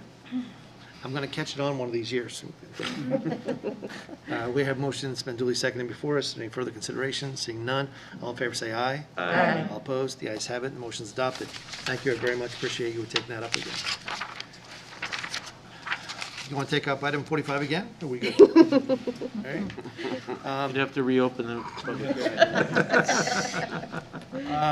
We have item 46 now in terms of reports. Madam Clerk. It is a presentation regarding property assessments by Kathy Temchek, the Director of Real Estate Assessments. Thank you very much. Good evening and welcome. Are you going to rely on technology? Computer's working yet, so I thought we would, but, you know, good old paper. I think we may be challenged by that, so. Since we're not using the technology, will these slides be available on the internet? Yes, we're going to put it up on the website tomorrow. Okay. Could you just do me one favor? With the new world of masks and COVID and such, could you just slide the microphone just a little closer so everybody can hear you at home? That'd be awesome. Thank you so much.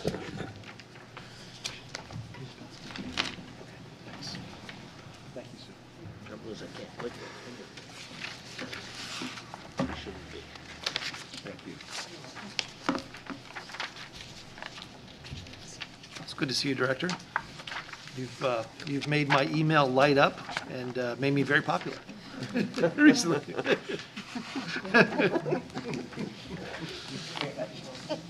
All right.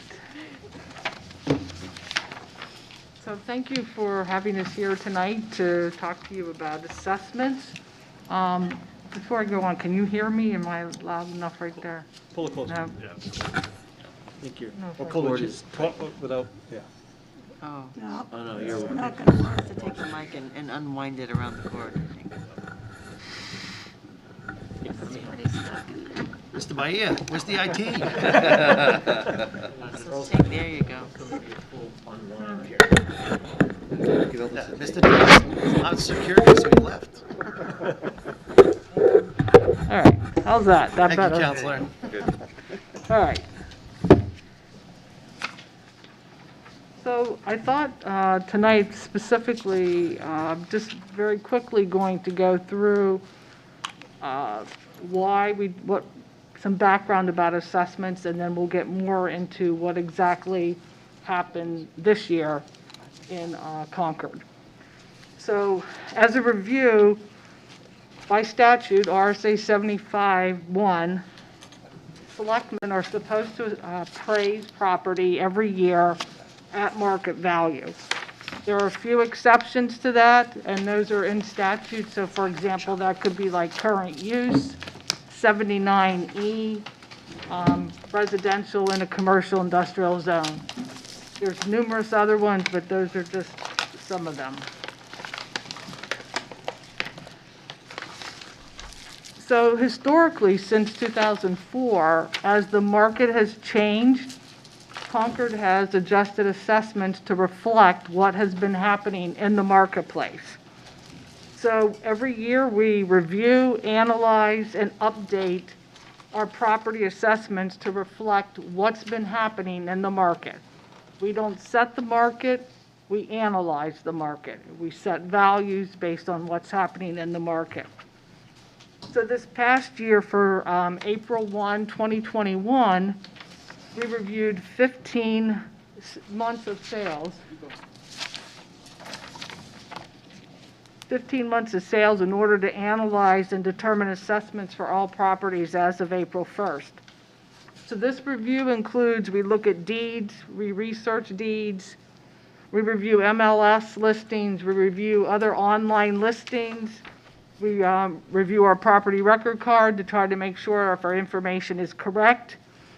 We have conversations with property owners, real estate brokers, and we also try to visit properties that have sold. So how do we actually determine the value? Well, we try to inspect those sold properties. As I said, we research and analyze these sales. We request rents, expenses, and interest rates for commercial industrial properties. And then we analyze this, and we basically set a model that tries to look at all the different components of the assessment, set a model that is then used based on what we find in sales. We then apply that same model to all the properties in the city that have been sold. So for example, if we're trying to make adjustments to a certain type of property, like capes or ranches, whatever we find in our model for sales, we make those same adjustments to the whole file so that all capes and ranches get adjusted. So you might ask, how do we get this information? Again, we mail income and expense forms to commercial industrial property owners. We get real estate income and expenses. We're not looking at business income and expenses. Any information that we get from property owners like this is kept confidential. We look at recent appraisals that we've received from either sales or appeals. We look at rental listings, sale advertisements, and again, we try to visit properties and conversations with property owners and tenants. Where do we get information about sales? The main information piece that we get it from are from deeds. We send out some questionnaire responses. There are some types of property manufactured homes. The first time that they sell, there's no requirement that a deed be recorded, so we try to reach out to those people to find out what exactly they paid for their home. We look at fee appraisals. The state of New Hampshire, if you're buying and selling property, requires that you fill out a New Hampshire PA 34 form. It's supposed to be submitted to the Department of Revenue and to us. And so we look at that information. Again, we do property inspections, conversations with brokers, realtors, and conversations with property owners. So as you can see, it's quite a broad source of information that we're looking at and a broad spectrum of people that we're talking to when we're trying to set values. So what could would cause your property value to change? So there could be physical changes or corrections to the land and buildings based on inspections, based on surveys, based on information that we need to correct. There could be changes in zoning that might affect your value. There could be land use approvals for subdivision, zoning changes within an area that could affect your value. Subdivisions, and then obviously changes in the marketplace and neighborhood changes. So something, if we had a neighborhood that was maybe not as desirable, but maybe something happened in that neighborhood to make it more desirable, then the values could be going up based on those changes. There are requirements by statute that we need to keep our values at. So again, we talked about a property being assessed at market value. There is a range. So if you think about, we're setting a model, we're doing a mass appraisal.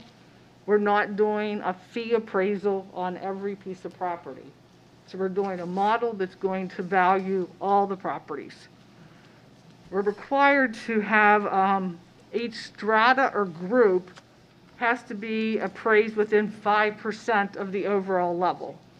So for example, I said if the property is assessed overall, our values are at 95%, then everything, every kind of strata, condos, capes, South End, Pennacook, all has to be assessed within 5% either direction of that number.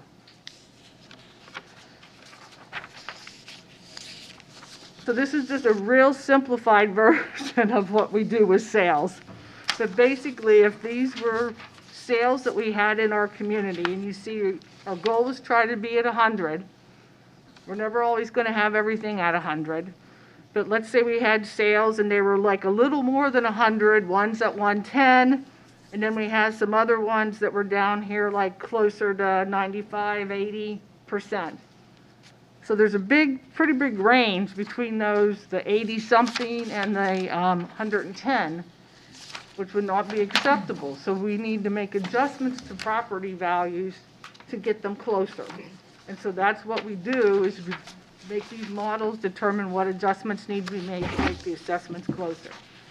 So if this was in color, if we could Yeah, it keep it doesn't up work there so on good. you'd be able to see the different colors and how they move. But basically, taking the ones that we looked at first, we make adjustments and we move them closer to that one. There could be properties that really don't need adjustments. So those would be ones that are already sort of clustered around one. They may not require any adjustments, or they require less adjustments than other property types. So now, specifically, we're going to talk about what's been happening here in Concord. So, commercial industrial properties, even though property values for commercial and industrial have been going up in total, they're not rising at the same level as residential properties. So if we're not seeing double-digit increases in overall value in commercial industrial property. We have been seeing that for the last couple years, though, in residential properties in many areas. It's doubling, double, 10% or more of residential. So obviously, we're not going to be keeping up. Commercial is not going to be increasing at the same rate. Even though they're going up, they're not going up double digits. So basically, over the last 18 months, despite the impacts of COVID, the vacancy rates for commercial industrial properties, including warehouses, have remained fairly low. The rents have been stable on those types of properties over the last 18 months. And CoStar talked about that there was probably the fewest retail closings in 2021 than there had been in the last 7 years in the area. So that part's good. The fact that there's not, large vacancies, that we're seeing, stable rents, those are good things for the value. But those are not things like we talked about that are going to be creating the values to go up if things are remaining somewhat stable.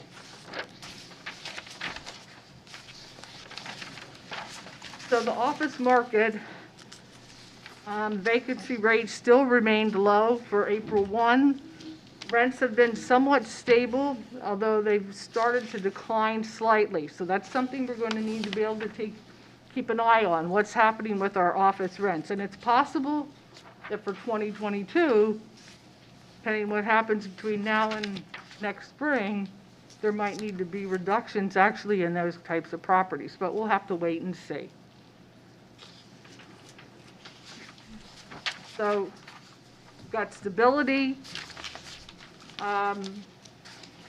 There could be a slight slippage somewhere in the office values, but then what's happening with residential? That has not been the trend with residential property values. And since April 2020, which was the last year that we did a revaluation, a year ago, there's been a continued high demand for residential property. There are fewer properties available for sale. And so supply and demand is one of the things that affects value. That's, basic economic forces, right?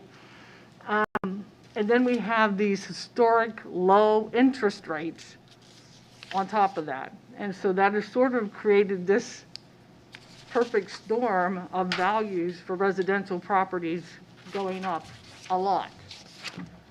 And so even though to the point where back in April, we were the second hottest housing market in the United States, with only Manchester and Nashua ahead of us as of April 1st.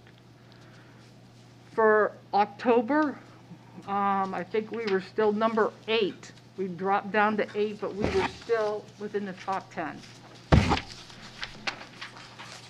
So these are just some little graphs to just give you some ideas about where we were at and what we were looking at for median sale prices. So for median sale prices in 2019 for Merrimack County, we were at, for year to date, $251,500 for April 2019. By the time we got to April 20, so a year later, we were at $284,000. And then for April 2021, we're at 366,500 is the median sale price for a single-family home in Merrimack County. That is a huge increase. There's no doubt about it. And you can see what we talked about the number of properties being the closed sales, how they're going down, the days on the market going down. All things saying this market is very dynamic and that it's going very quickly. So next graph talks about condos, the same type of thing. Huge increases on those. So not as high in our value. We have a lot of smaller condos. So for Merrimack, at least us here in Merrimack County, it seems as well. But for April 1, 2019, we were at 191, and by the time we get to 2021, we're at 235,000. That's still a big increase. And so putting all that into some charts, then if you look at the grid over here, you can see the number of inventory for homes for sale going down. So back in June of 2019, we have 5,491 homes for sale in Merrimack County. By the time we get down to June of 2021, we're down to 1,905. So there's not much inventory. And that same little grid in the darker color there are the condos. So 964 in June of 2019, 384 properties in June of 2021.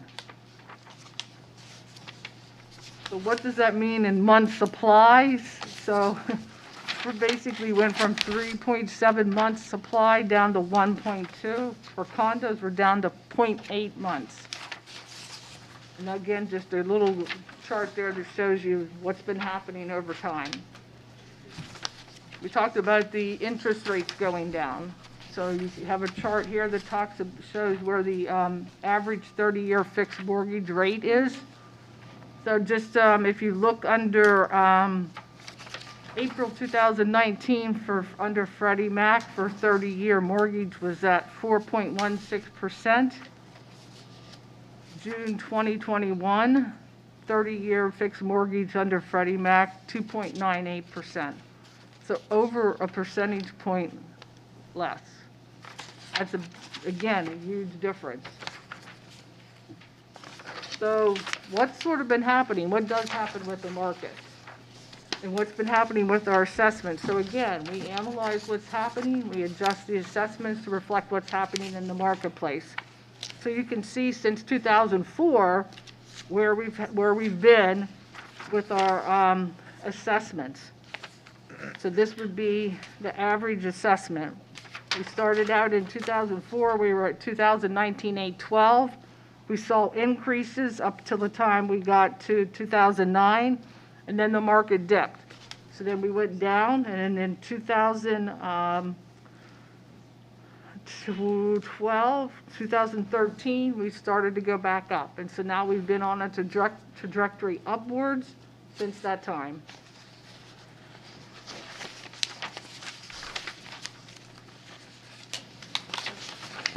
Now we're going to talk about value distribution. We talked a little bit earlier about how we've seen this double-digit increases in residential. We're not seeing those same kind of increases with commercial industrial properties.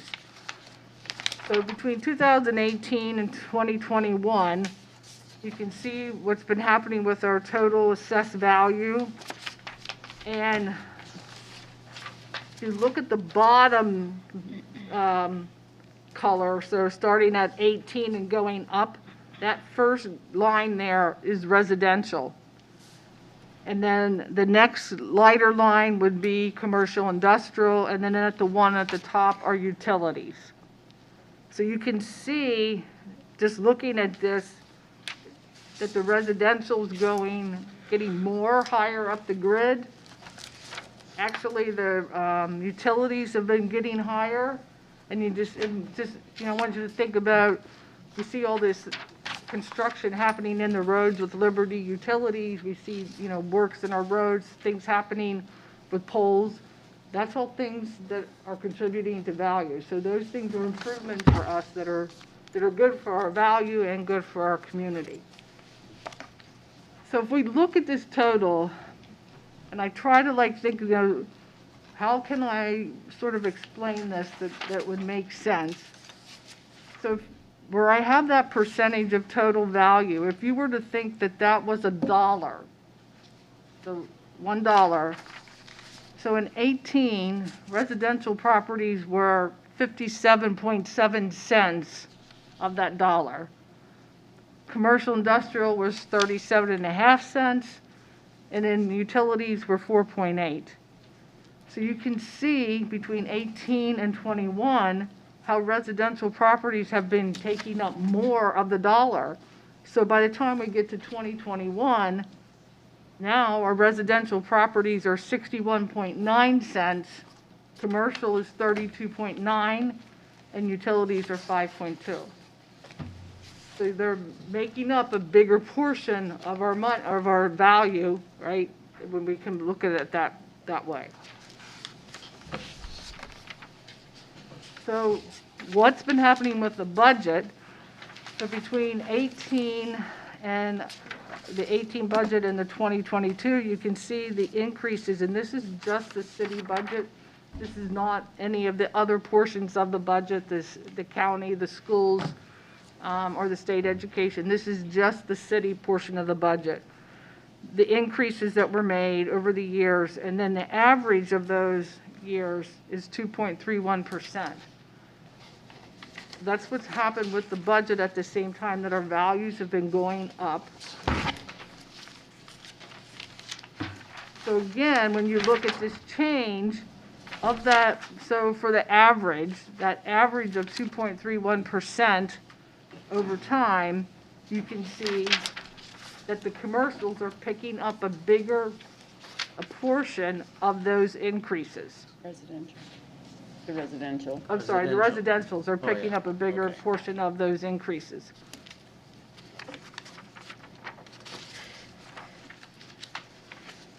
So a lot of times, and I don't know if you've gotten this question, but a lot of times we get phone calls from people and they say, well, what are you doing with all this extra money you're getting from me? You know, the city's making all this extra money because my taxes went up. So what we have to explain to them that the process happens is that budgets get adopted by the city, the Merrimack County, the school districts, prior to any setting of the tax rate. So exactly how we calculate the tax rate is we take the amount needed to fund all those budgets, we subtract other revenue sources, and then we sum those totals together, those four portions, again, the city, the county, the schools, and the state education, to get the total dollars needed to fund those budgets that have been approved by those different bodies. Subtract the money, other revenues, so like that could be for us, voter vehicle registration, permit fees, be subtracted, would be some example of that. That remaining number is the amount to be raised by property taxes to fund those budgets. The tax rate is calculated by dividing the total taxable assessments to be raised, that we just talked about, into the amount to be raised. There's no additional monies collected over the amount that's needed to actually fund those budgets. So there's no windfall, there's no we have all this extra money coming in because somebody's tax bill went up. So what does happen is people's values change. We are an ad valorem state, property values at market value. So basically, the tax burden gets redistributed amongst the properties based upon their value. So generally speaking, properties with the largest percentage increases are going to be taking on more of the tax burden. Properties with the smaller or smallest increases may not take on any additional tax burden, or they may take on less depending on what exactly happened with their values. Not to say that their values went down, but if the percentage of change was small, it could be that they're actually paying less. And properties that obviously saw no increase in their valuation would actually see a reduction in their tax bill. Again, changes in the tax burden are dependent on the market value and the percentage of change when compared to other properties within the community. That's sort of the big picture for values and what's happened. I just want to quickly go over, there are tax relief forms for property owners. So there's a number of state laws that can either reduce or postpone property taxes. Most of those programs are relief programs targeted to certain categories of taxpayers. So for example, the elderly, the blind, low income. Each one has its own rules, each requirements, and so you can apply for that. If you have questions about that, you can go online. All of those things are listed on our website, or you can call us and we'd be happy to talk to you about them. There is a deadline for those relief programs, and that deadline is April 15th, so it's too late for tax year 2021.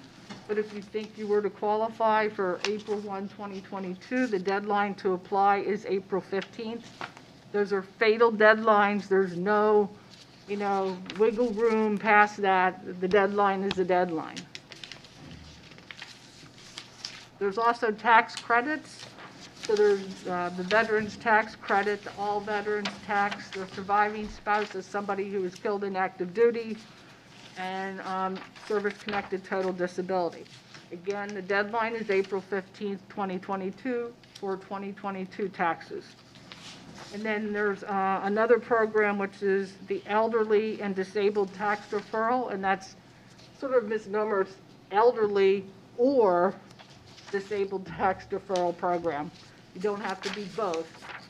And that deadline is March 1st of 2022, and that is for the 2021 tax year.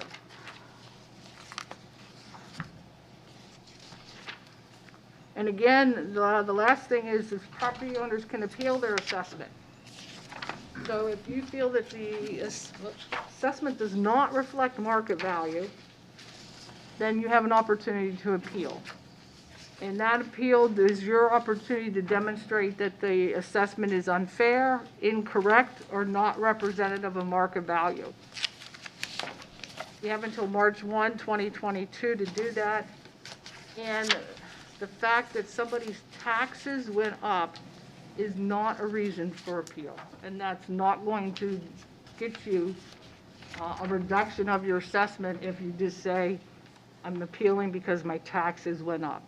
Because the taxes is a function of the budgets that have been approved and the assessed value. It's a mathematical calculation which cannot be, that part of it can't be appealed. So if you want to contact our office, we have the telephone number there. We're open Monday through Friday. We have our website. There's a database where you can go online. We'll have this presentation up starting tomorrow. We have several other presentations that talked about the increase, and I don't know if you went online to see it, that specifically showed several properties in the city with basically no changes and how much they've increased in a short period of time. So I'm available to take questions. Councilor Hawkins. Thank you. This is a really informative presentation. I appreciate all the time you put into it. I had one question about the New Hampshire inventory of homes. I was just curious, do we have a sense whether or not that inventory is less because people are staying put because of COVID, or if it's urban flight and people moving and relocating to our city? Just trying to get a sense of how long we think that this may. I have hearing issues, so I'm going to need you to speak I'll speak a little louder. loud for me. Thank you. Sorry, this is a new mask for me too. I'm not used to it. So I was curious if we know with the New Hampshire inventory of homes, whether or not this is expected to be short-term because people are not selling homes that they may have in the past because they're staying put more because of COVID, or if we think it's more because of urban flight and people relocating to our community, if we have a sense of that. So I think what I'm hearing you say is is what's happening something because people aren't selling their homes, or is this something we're desirable as a city and people wanting to move here? Is that basically the question? Essentially, yeah. I'd say it's probably some of both. I'd say that we are a desirable city in many aspects, and so people would want to move here. You know, we have a lot of things to offer people, and so I think that's happening. But I just think it's a matter of, they've talked about for years, there was, you know, a certain generation of people that weren't buying homes. I think that started to change, and so there's a demand for homes. But it's all about supply and demand. And where we don't have a supply, the demand is high, then the values are going to be high. Now, what's going to happen in the future? If I knew that, I'd be making lots of money somewhere else. And if I had a crystal ball and I could tell everybody what was going to happen. I don't know. And so we'll just have to wait and see what happens. Thank you. House Chaplain. Thank you, Your Honor. And I want to add my thanks to you for this very thorough and informative report. I have two questions. One is, it sounds to me like what you're saying is that to a certain extent we've been a victim of our own success relative to the increased value of residential properties, but we've been a victim of COVID to a certain extent, you know, in terms of the declining value of commercial and industrial properties. Is that kind of a fair statement?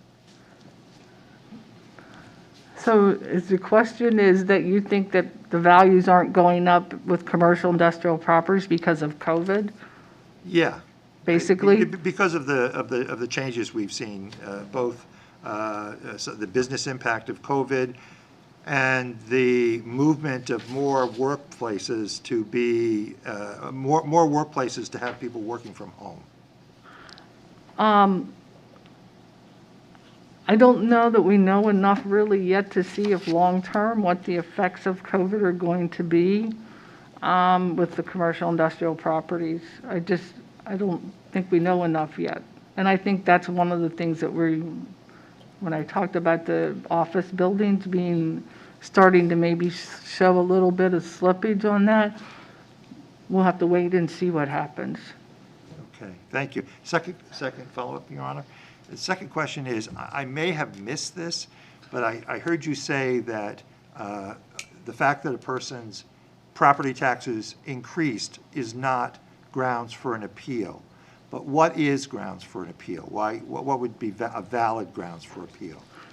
So grounds for appeal would be that you don't believe that we have the market value correct. So that could be that you might have had a recent appraisal that chances are it probably doesn't match our assessment. They rarely ever do. But that there could be a reason why the assessment's wrong. Maybe we've not inspected the property for quite some time, and so we might have outdated information. And so it's important that if you look at your card, and we recommend that people certainly look at their assessment card to make sure that the information that we have is accurate. And then if for some reason, and we make errors because we're human, and so we're out there putting things in by hand, we're putting things in the computer by hand, it could be that we miscalculated something, and when you go through your information, we might have 3 bathrooms when in fact you only have 2. So that would be an example of something. You want to make sure that that information is correct, or we have a finished basement and you really don't have a finished basement, for example. The other thing would be if you look at your neighbors and they all seem to be like their land value, and might be like, say, around 100,000, but all of a sudden yours is like at 130. Okay, is there a reason for that? Or again, is there something that's causing yours to be different when it really shouldn't be? And so that would be a reason why you'd want to appeal. Great, thanks for that answer. Thank you, Your Honor. Elskich. Thank you. Excuse me. Kathy, in terms of the commercial property assessments, what percentage responds with the income expense report? We're getting fewer and fewer every year, just like we are with people allowing this in for inspection. So I'd be surprised if we're getting like 20% of And how what is we that send out. verified? We used to, at one point in time, we got over 40%. Okay, and my second question is in terms of appeals, how many actually are successful, approximately?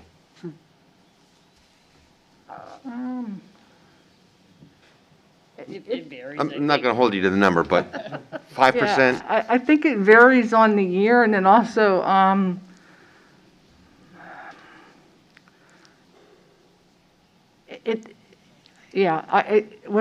what is your idea of successful? Is it going down $100, or is it going down like 50%? My definition of successful is in favor of the homeowner or the taxpayer.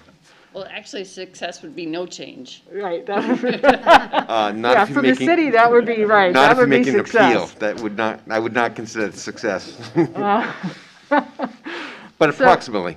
Yeah, I it's think it really, different from year to year. It really does depend on the year. I mean, I've seen some years where the commercial side has come in and challenged everything. We have some not homeowners, but some large property owners who challenge everything. And I mean, my recollection is the city, your office has been rather successful over the years.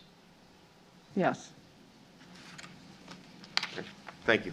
I think you can measure, I mean, we put money in the budget for abatements, and we've never been too far off, what we put in there. We've never really had to come back. Yeah, no, the reason for my question really is rhetorical.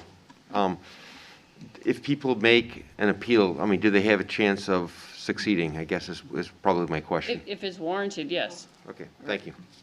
Yeah, I would echo Sue. If there's a reason for the value to be lower, then it would be lowered.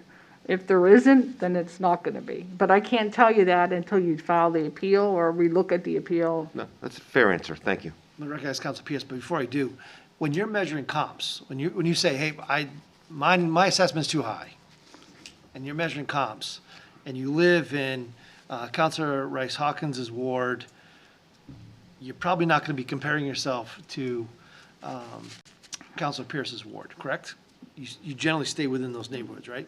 Right. So when people look at their particular situation, you may live in East Concord, you don't necessarily want to compare yourself to the South End. Is that a fair comment? Yeah, that's basically what we would tell people to look at, go up and down your street. Look at properties that you think look like yours or about the same age as yours. Is there a big difference? And there's always going to be a difference in that every property is never exactly like another one. It's never the exact size. It's never, the same inside. But just, when you look at something, does it look like yours and is there a huge difference? We have people come in and they talk to us about that, and we might be able to look at it and say, well, yeah, there's a big difference because in yours you've got updates and you've done improvements where your neighbor hasn't, or it could be vice versa. Councilor Pierce. Thank you. You partially answered my question with Councilor Champlin's question, but I've had a few questions from my constituents regarding the value of their land as opposed to their home, where their taxes went up, the rate went down, but they said, I don't understand the amount of the assessment of my property doubled, and I've made no improvements to it. How does that fit into the overall assessment of the total property, land and building? Do you have a formula for that, or just comps and, like you said, it's measured and the size of the lots? Well, location,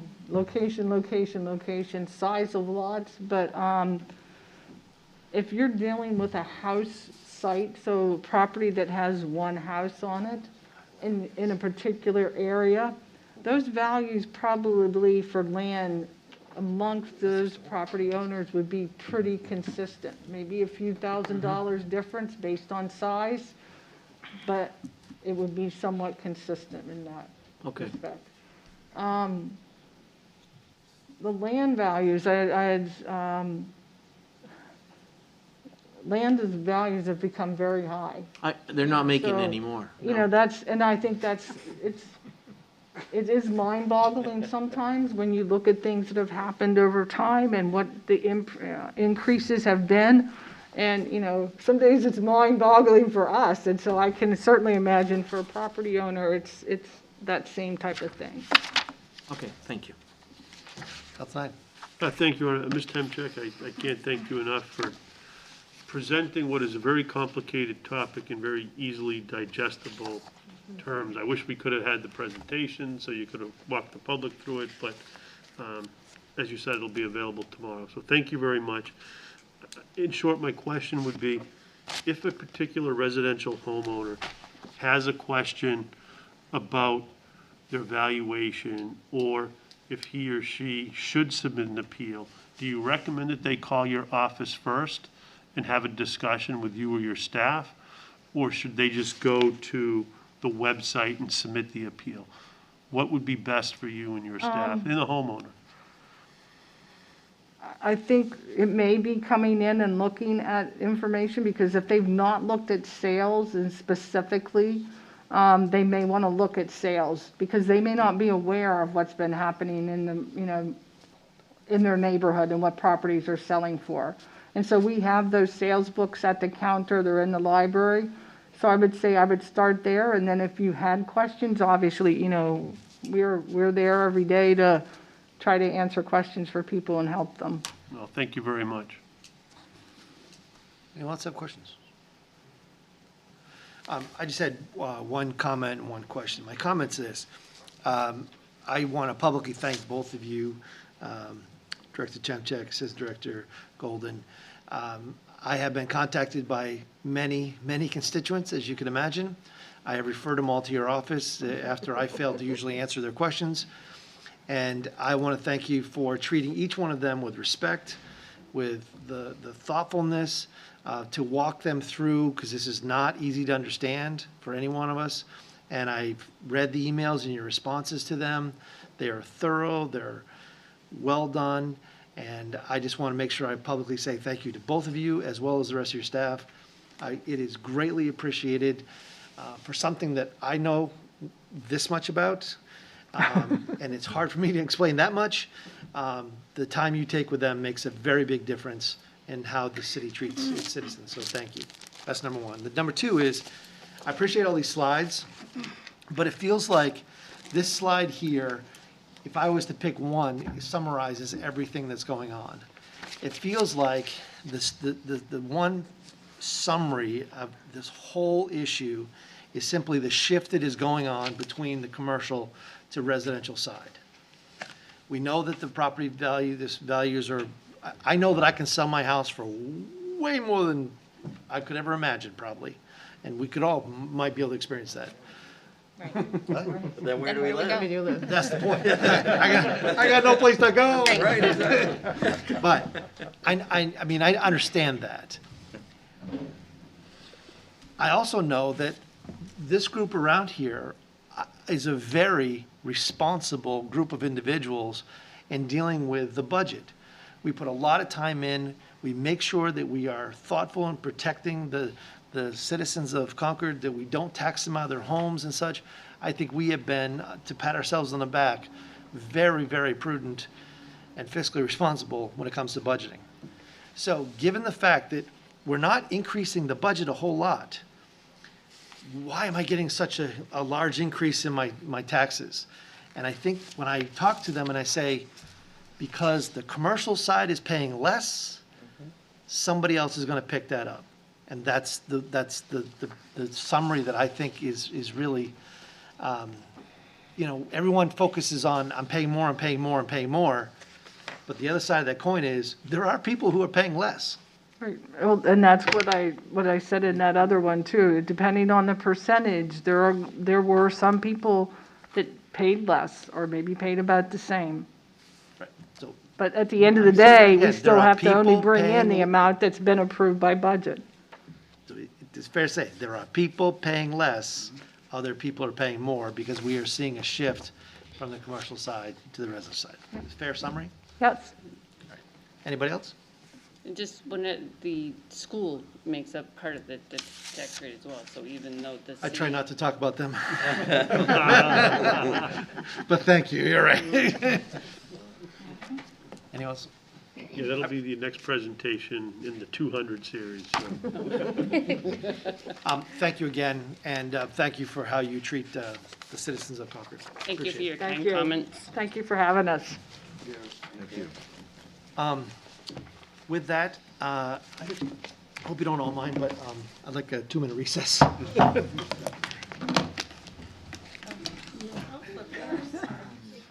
went to the mall.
We are up to new business, and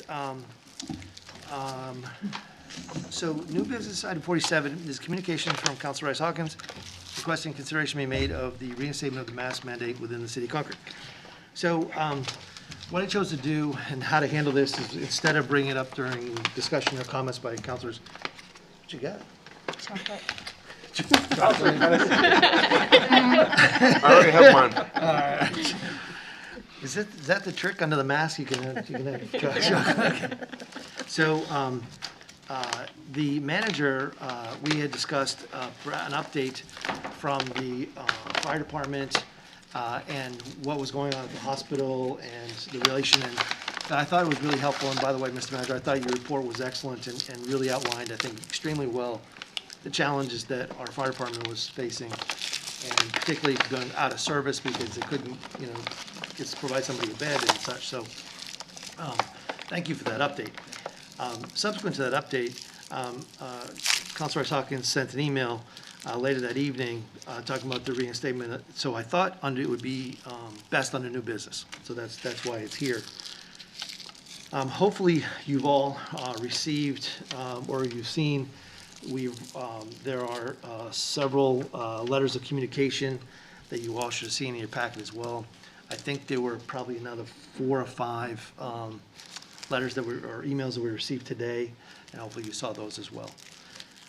So with that, I thought I would just simply open up by recognizing Councilor Rice Hawkins, and perhaps you could talk about your email. Thank you. I think probably similar reaction to what many of us had reading about the COVID cases in our community. I know we've all seen the news reports about hospital capacity. I'm concerned for the public health of our neighbors. I'm also concerned, frankly, for property taxpayers. We're going to expend more resources trying to respond to the increasing cases in our community. We know that universal masking is a policy that works. It's simple, it's effective. People have experience with it. We have an existing ordinance that we've enacted in the past.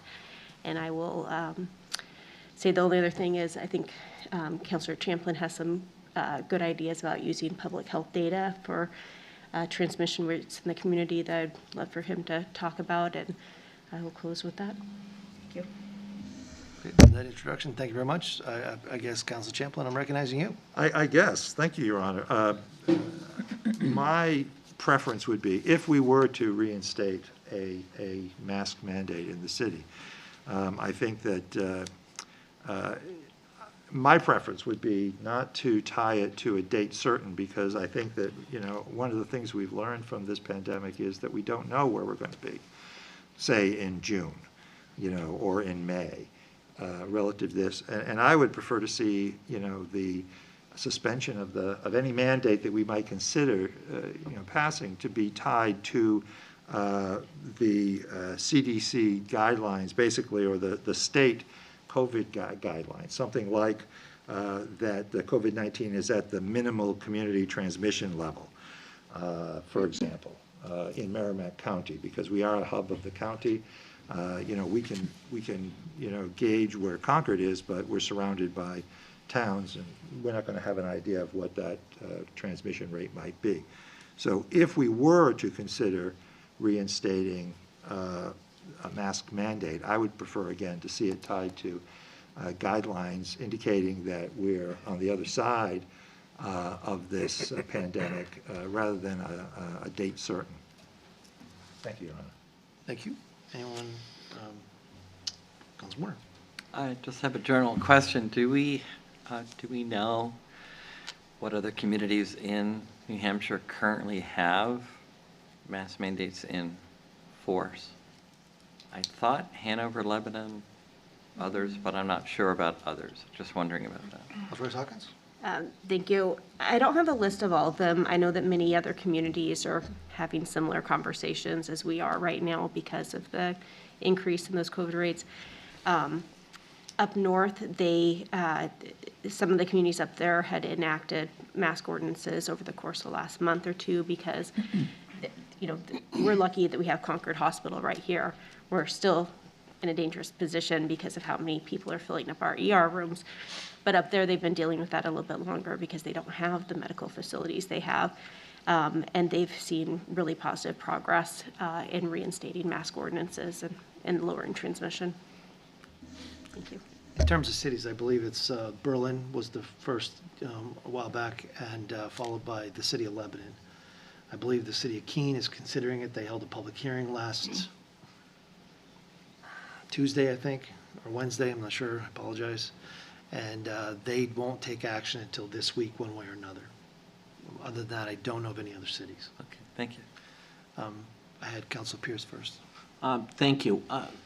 Question, in your communication, Counselor, you talked about having this possibly include the businesses that the state covered at one time. So you would like to take would you like to take our existing ordinance and expand it to include restaurants and others, so it would be a blanket ordinance across the city for all public establishments? Councilor Rice Hawkins. Thank you. Yeah, it's a good question. So I think I mean, based off of public health guidance and science, that's probably the best thing to do. I always go back and forth on restaurants because I think I don't have to go to a restaurant. But for somebody who's in the hospitality industry, it's not really a choice for them whether or not they go to work, if that's what pays their bills. So I think that, if we're going to follow the public health guidance, let's follow it in all of the business establishments in our community. We had specifically not included that one because it was covered by the governor's executive order at that time. I think there was other industry-specific guidance. I'll be honest, I tried to look through and see a little bit about what those would be. I think restaurants were the most immediate one that was apparent.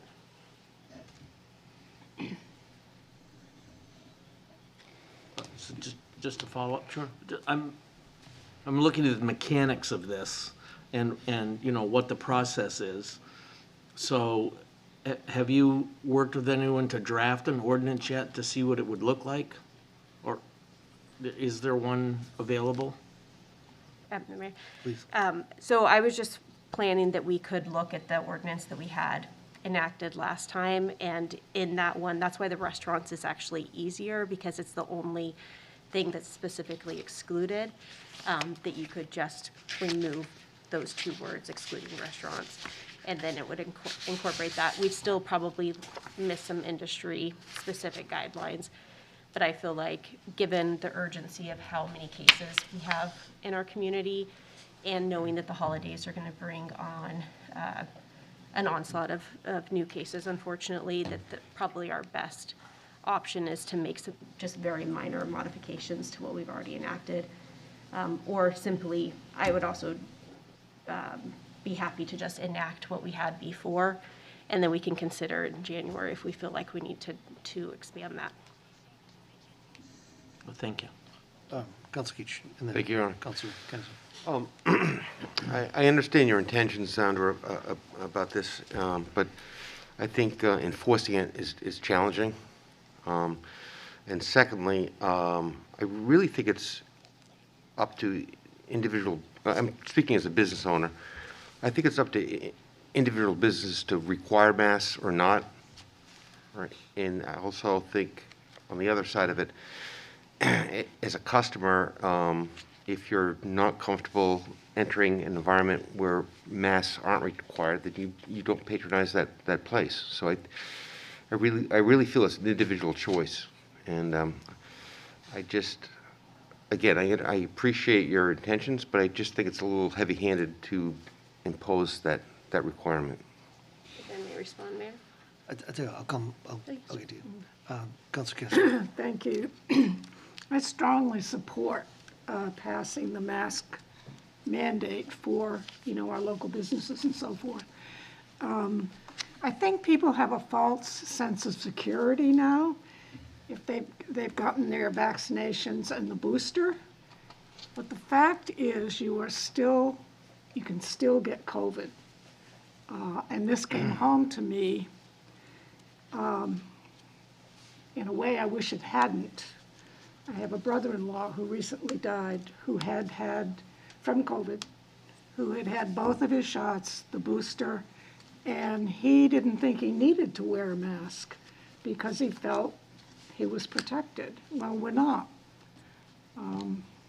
So that's why I strongly support reimposing a mask mandate. Thank you. Counselor? I also strongly support having a mask mandate, and I don't want to use enforcement as a reason not to, because of course there's gonna be people who will choose not to, but I'm hoping that maybe if it increases 10% of our population to wear a mask who are not, that could be helpful. And I don't know, would it comfort or help a business who is uncomfortable? Okay, well, the city says that we need to do this, it's important. They can say that this is the city's mandate. So I still think we should support this. I will. Thank you. Councilor Warner? We really have to pay attention to what is happening at the time. And as much as we would like to have been past this, we are not. And I agree with Councilor McNamara that I think the signal that the community sends, that our leaders send, the city government sends, even though it is sometimes difficult to enforce, I will take that, we'll accept that. But I think that for many people, they would take it more seriously, perhaps the situation in which we find ourselves. And the marginal sort of increase of benefit of people reacting to that, I think it's worth it. So I also strongly support a mask mandate at this time. Councilor Grady Sexton? Thank you, Mr. Mayor. I think it is one of the things we did last time we had an ordinance is we really didn't enforce it. And so if we do this again, what we're doing is we're putting the enforcement mechanism on the business owners and their staff. I'm not sure that that's fair to them. I'm not sure that's something that they want to be in the position of having to do. And I think that's something we need to seriously consider. Councilor Todd? Yes, thank you, Your Honor. I heard from constituents in my ward about this, and overwhelmingly, they're in favor of us imposing some kind of a mask ordinance. In fact, I would say that the support for it, it seems, has been much greater than the first one that we enacted. So I think that there must be, I'm assuming, a lot of concern from folks out there when they see the statistics and they see the first reported case of the Omicron variant now in New Hampshire, that they would like to see some direction and some guidance from the city and from the council. So I'll be in favor of hearing what the suggestions are and looking forward to supporting something tonight. Thank you. Thank you. Anybody else for the first time? Yeah, sorry. All right. Councilor Rice Hawkins? Oh, thank you. Thank you to my fellow counselors who said such important reasons why it's important to move forward with this.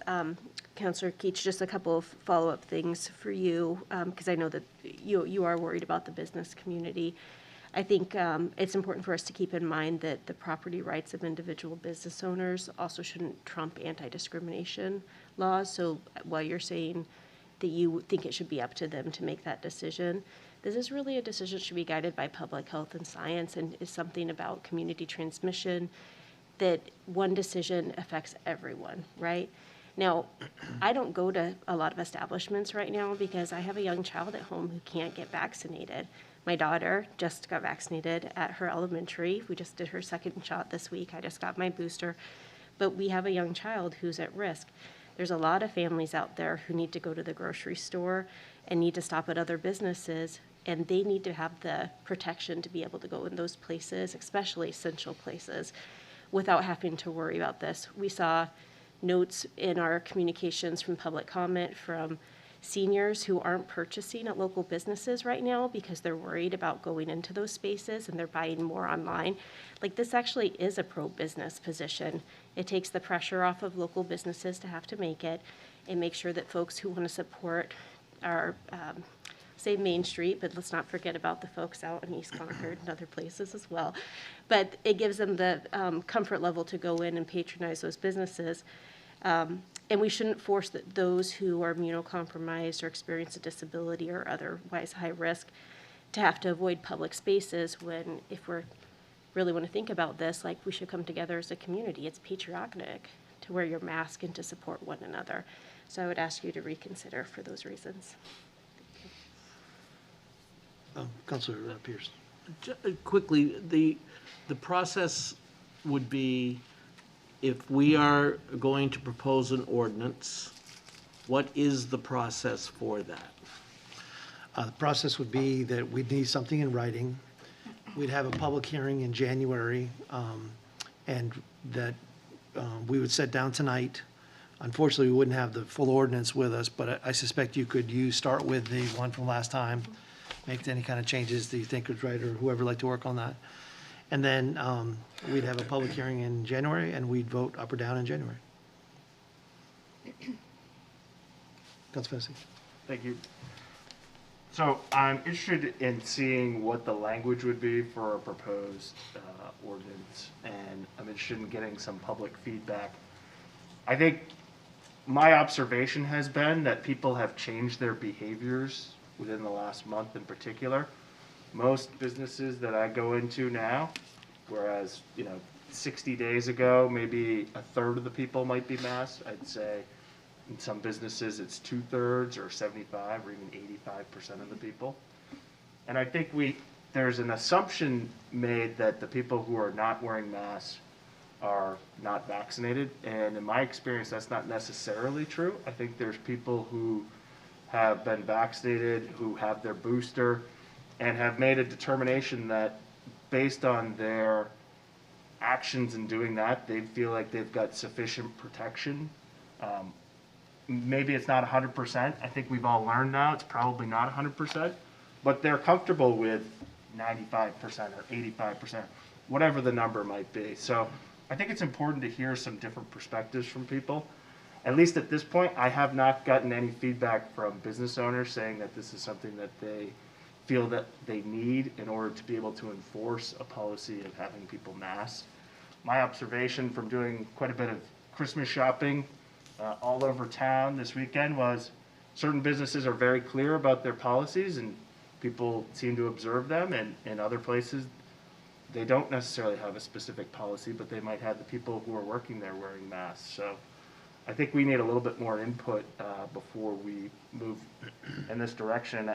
I think some of the choices we need to make with respect to restaurants and other industries that we didn't really address last time, we need to have an idea of what works best for the community.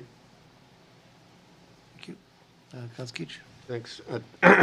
To Nate's point, I normally don't wear a mask, but if I go into a business or I'm part of this group, I wear one out of respect because it's important to, wherever I am.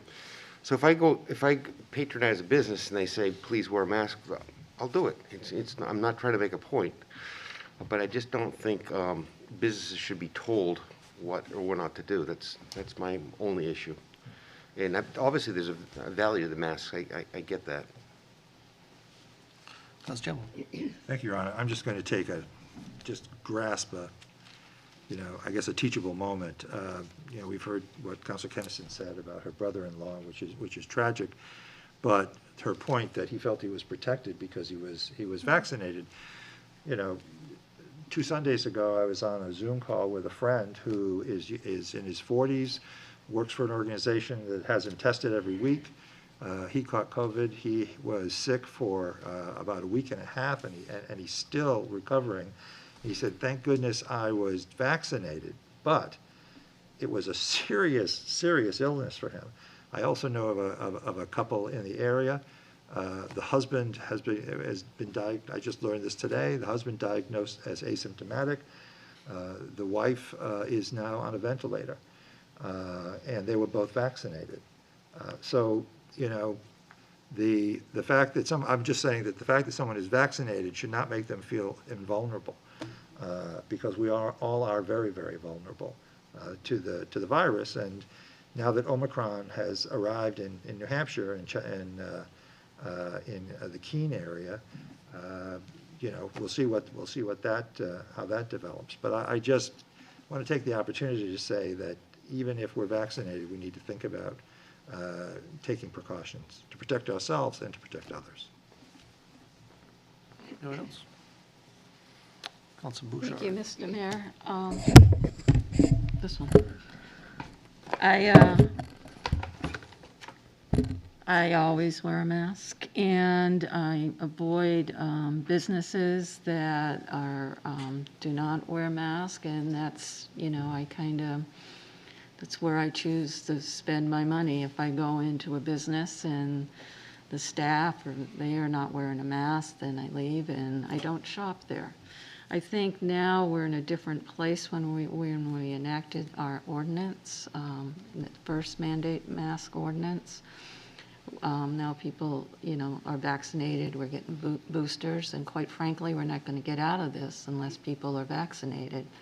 And I think if we start sending mixed messages that, yeah, get vaccinated, get the booster, but you still can be sick and you got to wear the mask. I don't know which one is more important. I think we can all model best behavior, and I think we can maybe do more public outreach on the importance of wearing a mask. But I'm not sure if we're going to get that percentage bump from people who will now wear masks, because everyone knows, WMUR, if you go on it daily, you can see new cases in Concord, anywhere in the state, or in our surrounding community, new cases, how many cases each community has had, how many people are in the hospital from each community. I think it might not, mandating a mask might not get us the results that we're looking for at this point in time. But I'm willing to look at more data, but I just think that we're in a different place now. And I think now people know they have to wear a mask if they want to stay safe. And if they're choosing not to, I don't think the mandate's going to have much of a difference with that group of people, those deniers. Council Nye and then Councilor Rice-Hawkins. Thank you. I agree with Councilor Bouchard. I agree with Councilor Keach and others who have spoken. That being said, we do know that vaccinations do afford some level of protection. Vaccination rate in New Hampshire is not as high as I think we'd all like to see it. People have reasons for being vaccinated. People have reasons for not being vaccinated. And I guess to that end, maybe we should explore options for how can we in the Concord community encourage vaccinations. And I leave that to the group to decide whether it be the vans or holding clinics or otherwise encouraging that important action. Thank you. Councilor Rice-Hawkins. Thank you. I just wanted to share that the 7-day average when we passed our first mask ordinance was averaging 20 cases a day in New Hampshire. As of earlier this week, we're averaging 1,269. That's fancy. Thank you. I just wanted to agree with part of what Councilor Bouchard said, and something that really worries me is and Councilor Nyan mentioned this as well. The last I saw, only about 20% of the New Hampshire population had gotten a booster. And I recognize part of that is some people were not available yet, but part of the issue that I see is we need to do more to get people back to get a booster or get that first vaccination. And unfortunately waited too long. I've got 3 kids that luckily have just gotten their second shots. But I've seen in the schools, this has been going around like wildfire right now. Some of these kids only have 1 shot. Some of them had no shots, and they wore masks every day. And the big thing is they weren't vaccinated. And my concern is if we move in the direction of telling people that vaccination's not going to work, the booster's not going to work, you got to be in a mask, I'm afraid that we're going to discourage people from getting vaccinations and getting booster shots. And from my perspective, that's the #1 priority we should have right now.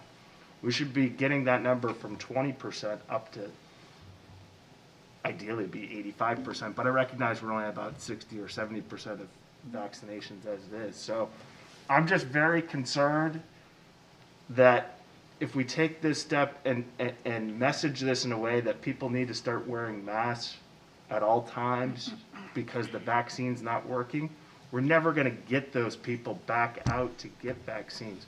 And I'm very concerned that we're going to have a detrimental impact in actually moving us to a place where we don't have to be wearing masks. And I think, much to what Councilor Bouchard said, people have changed their behavior. I think people are starting to put on masks. They're making choices to limit both their exposure and to protect members of the community.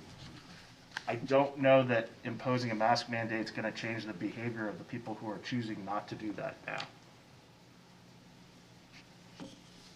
Councilor Cassidy. Yeah, thank you.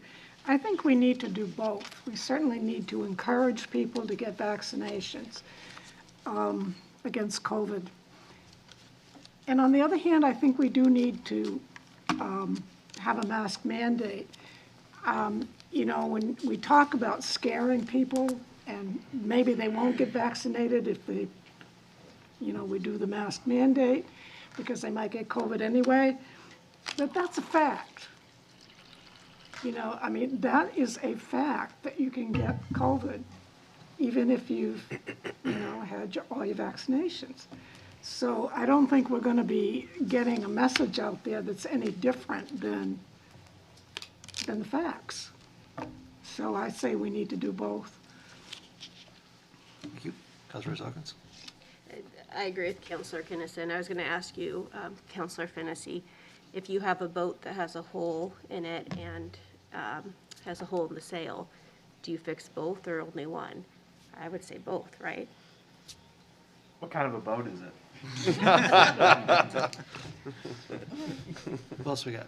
Councilor Todd. Thank you, Your Honor. I just want to point out that on the city's website right now, under the section coronavirus, it says here, City Council encourages anyone eligible to get vaccinated and to continue to follow the recommendations set forth by the CDC to slow the spread of COVID-19.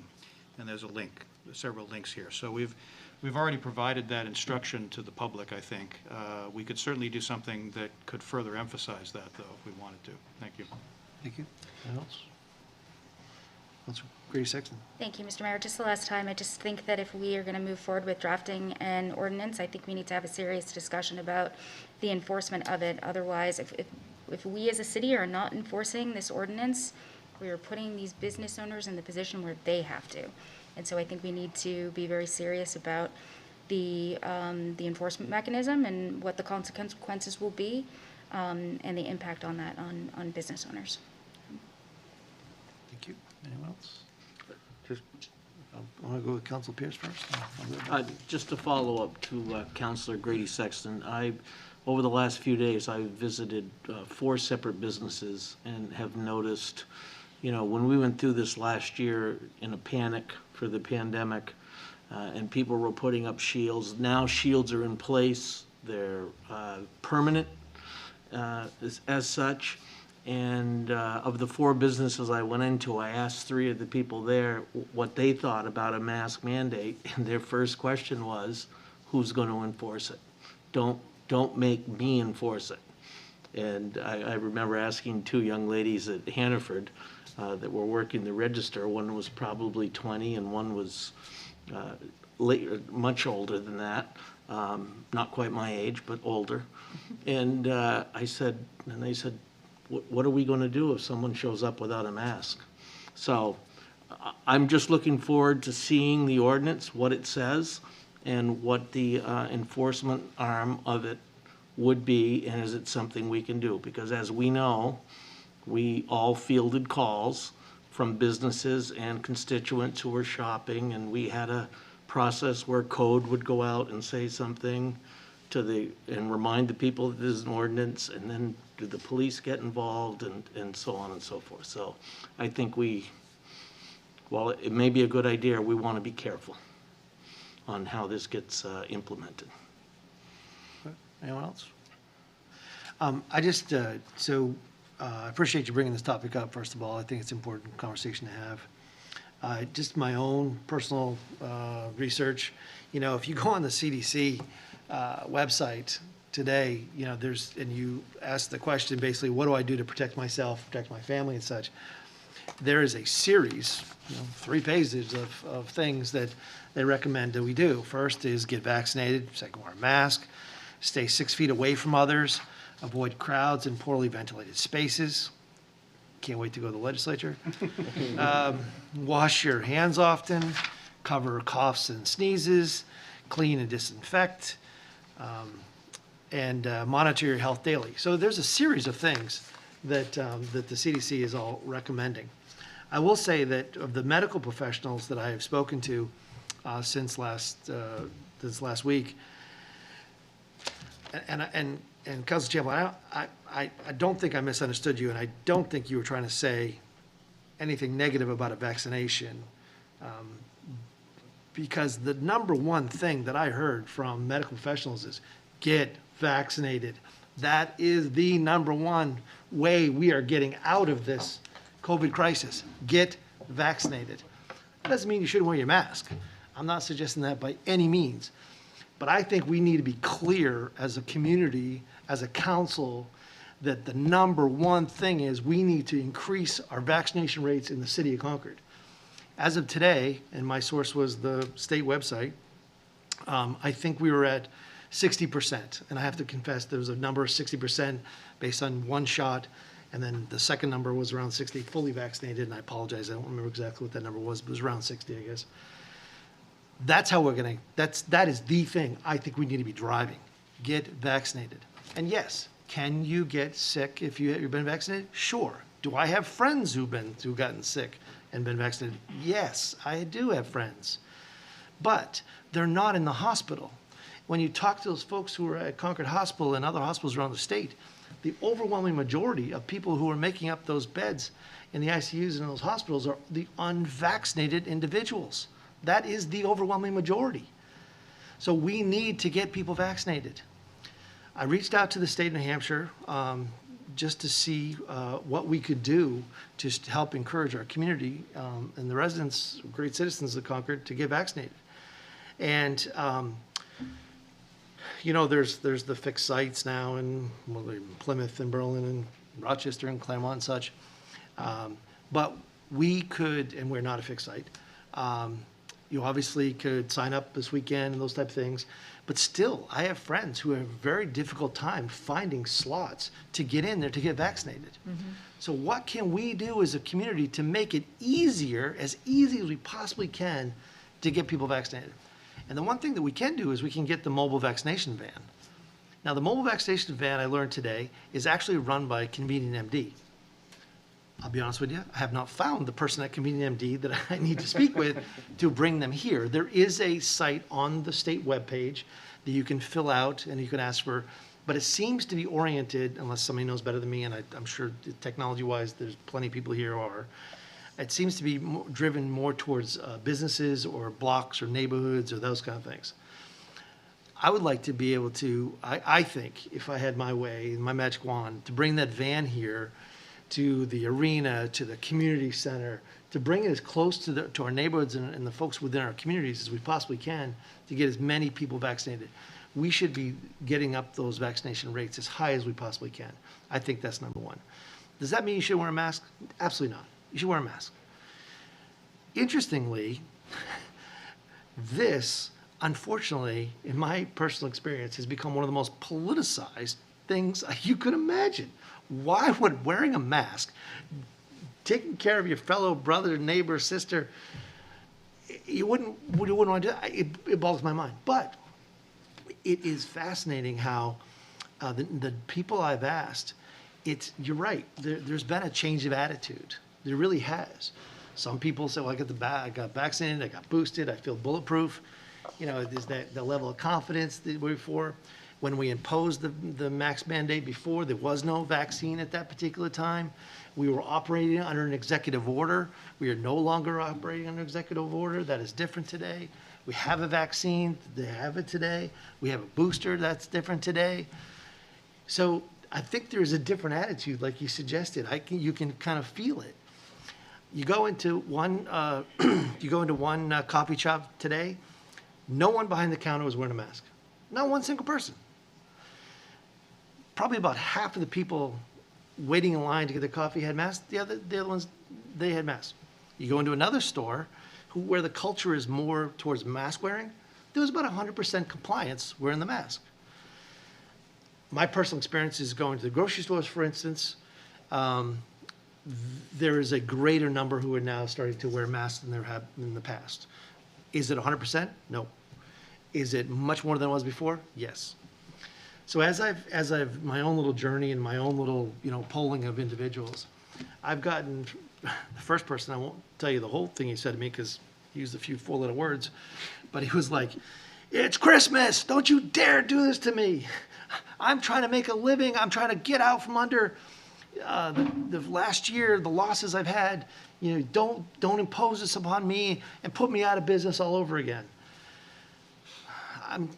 Was that real? I don't know. Did he feel that way? Yeah, I think he legitimately probably felt that way. I've talked to others, much like what has been suggested, saying, look, do not make me the mask police. Do not put me in that position. I had to deal with people last time. I am not dealing with that again. You can impose it. I'm not enforcing it for you, etc. I have other businesses, I say, why don't you put something on the door? And they say, well, we may do that. Some other businesses had things on the door. The point being, as I ramble on here, is that there is such a wide range of belief and feelings in our community or businesses. Obviously, I was really happy with the school. The school district even said, hey, when they go to the arena, if you're going to participate in a high school event or a high school event, we want you to wear a mask. It's great. But because as more and more kids come back eligible to get the shot, that I think it'll be even better. So I think no matter what we do, number one, we have got to increase the vaccination rates in this city. And I think we need to promote those vaccinations, and I'm asking for your help, and I'm asking for the administration's help, if you all agree with me, to get those vans, bring them down to the community center, bring them to the arena, bring them to Pennacook, bring them to, wherever we need to. That's number one. In terms of wearing a mask, I think we really need to come up with an ordinance that people can look at, actually respond to, and have a public hearing. It will not be a pleasant experience, I probably can imagine. It will be a long night, I imagine, just by guessing. But I think we owe it to the community to do that, to hear from everybody. So, and I think having, because if you look at the one we passed, there's a lot of really good things in here. A lot of it was based on the emergency order that we had from last time. I think we need to update it to reflect what the current status is if we're going to do it. I think restaurants are a huge issue that we're going to need to tackle, and what does that mean to restaurants? Because we didn't do that last time, clearly. That was not something that was there. So we're going to have to deal with that as well. But this is, I'll finish by this. It's so frustrating that this has become one of those things where we don't necessarily just do what's in the best interest of one another, but it becomes a lot of finger pointing and politicized, and that's really unfortunate, because we've got to get out of this. We've got to get out of this. So we'll do whatever the pleasure of the council is, and but we're going to need, if we are going to move forward, we're going to need an ordinance and to work with, and we're going to need to get that to our clerk as soon as we possibly can, so that we can set that down for a public hearing, so people can actually review it, and we'll encourage people to come and share their thoughts. Councilor Hawkins. I'd move that we direct the city solicitor to draft a mask ordinance based similarly to the one enacted by council previously, and adding in that the mask ordinance will be in effect until Merrimack County reaches the 7-day transmission rates as recommended by the CDC. It was a council committee that came up with the last one. Mm-hmm. It was not the solicitor. The solicitor staffed our committee, but I figured because we had an existing one, but I'd be happy to serve on a subcommittee if you wanted to establish one. Point of order. This is an informational transmission from the counselor, so it's not actionable, right? I mean, there's no motion in play. No, there would be. I think the motion's plenty in order. There was put in a new business for the purpose of discussion. We don't have to have, if you disagree with what is being proposed, you vote no, but if you agree with that, you want to vote yes. So, but we also need a second too. And the question I'm getting to, which I think where you're at, is if we're going to do it, or if we're not going to do it, regardless, we want whatever's in front of us to be the best possible written draft. Because I think, it's going to be highly scrutinized. And we're going to want to make sure it's well done. So whether or not that's a solicitor's office doing it, whether or not it's having a council committee having the solicitor's office staff it. I don't have the right way because I don't direct the staff. The manager does, so. Just a point of order, just to follow up on that. So any motion that would be made tonight is to either proceed or not proceed with looking at an ordinance and going through the normal. So technically, the motion would be to set down an ordinance, just like we would for any other item, whether it be energy, whether it be, a stop sign, it would be to set it down for a public hearing next month. And then we have the ultimately is the motion. discussion and vote on the ordinance once we see it. Okay, thank you. But to get to that ordinance, it has to be drafted. Yeah, exactly, yes. And I'm trying to figure out, and I'm trying to say in a very poor done, who's the best person to do that? Yeah. I think, go ahead, Council Fennessy, sorry. Thank you. I would just suggest that we have a committee put it together. I think that was the process that we followed last time around, and I think we can obviously start with what we had the last time, but I think it would make sense to have a committee put it together. I recognize that this is middle of December, so time is getting short if we're going to have something for January, but that would be my suggestion. Okay. Anyone else? Do we need a second to the motion?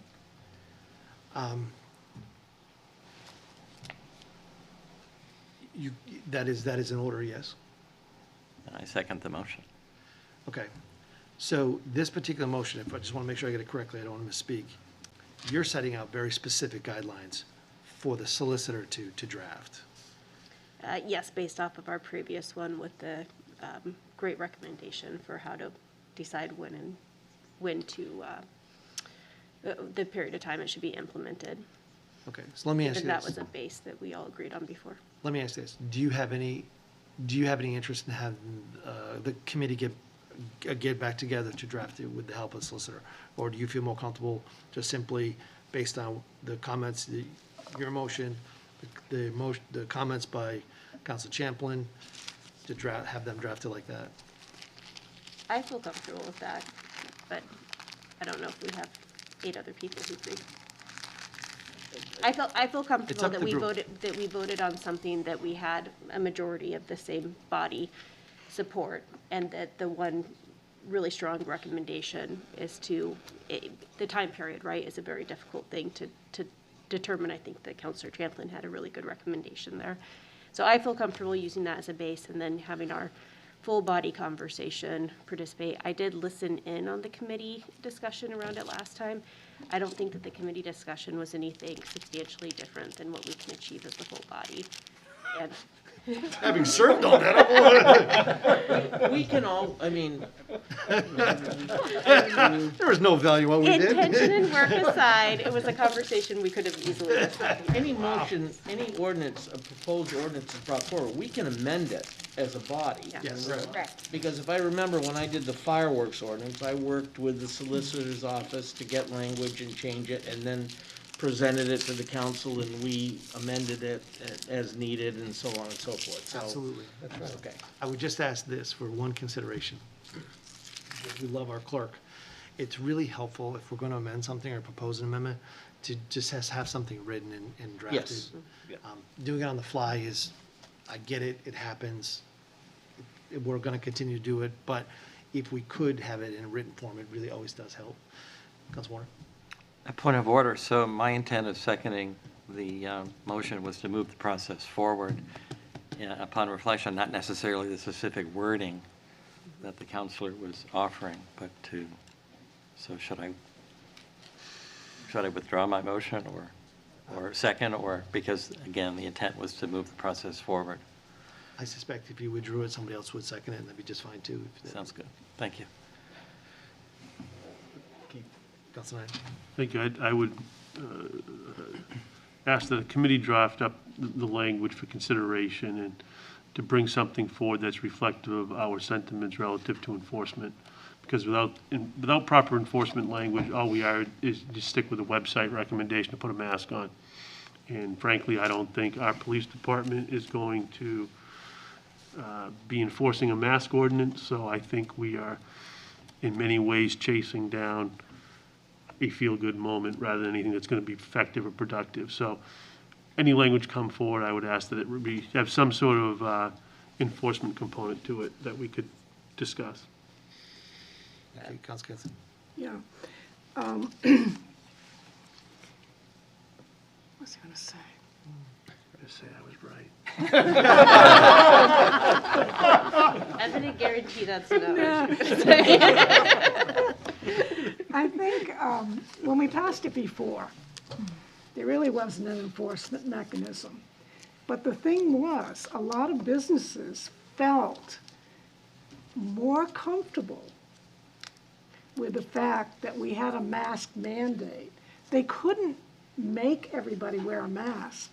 I mean, they felt more comfortable putting, the grocery store, putting the notice on their door.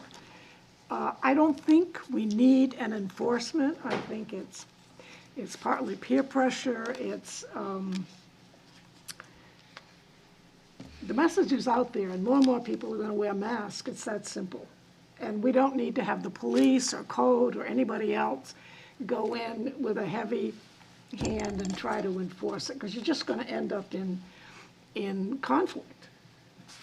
So I think if we can encourage it, if we can mandate it, more people will wear masks, and that's what we want.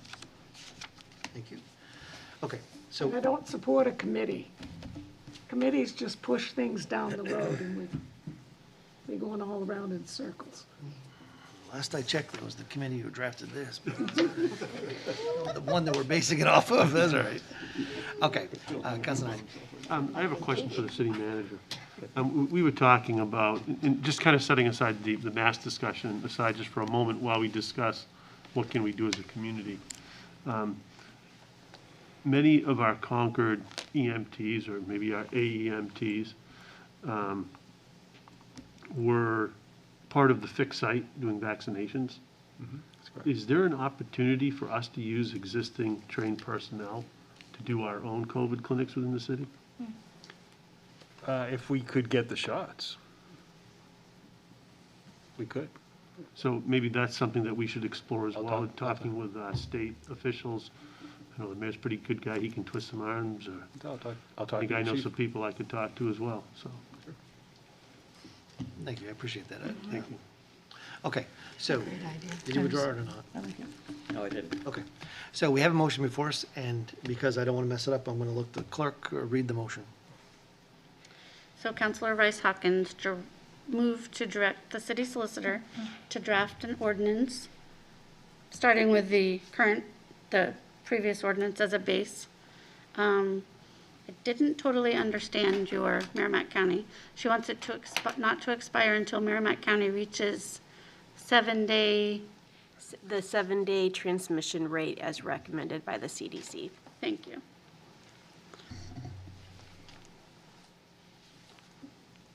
Do you want me to read it again? Or was there any other part to it? That was all I had, that she had. And to I'm schedule a going to public leave the hearing. restaurant piece off for now. We can discuss that as a body, I think, right? I apologize, I didn't hear. I'm sorry. The restaurant piece was the only other thing I had referenced. That exception.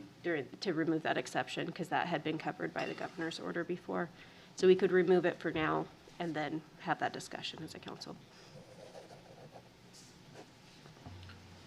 Thank you, Councilor Fennessy. Thank you. I will not be supporting the motion, but if the motion fails, I will be proposing a motion to have a committee drop a mask ordinance based on the previous one that we passed and we can talk through things like the period of time in which it should expire and whether or not we should include things such as the restaurant, so.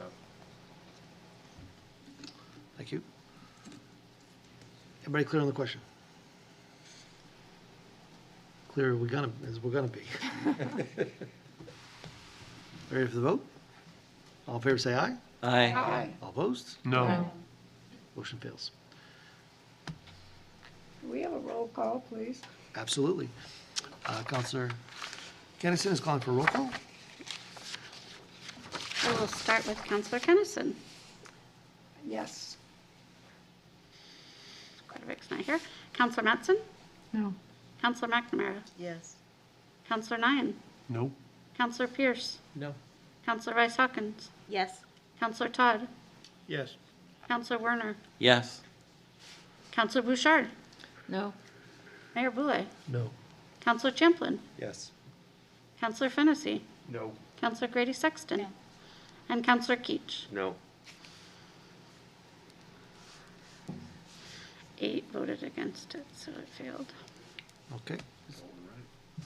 Counselor Fennessy. I would like to offer a motion that the mayor appoint a committee to put together a proposed mask ordinance based on the prior one that we had.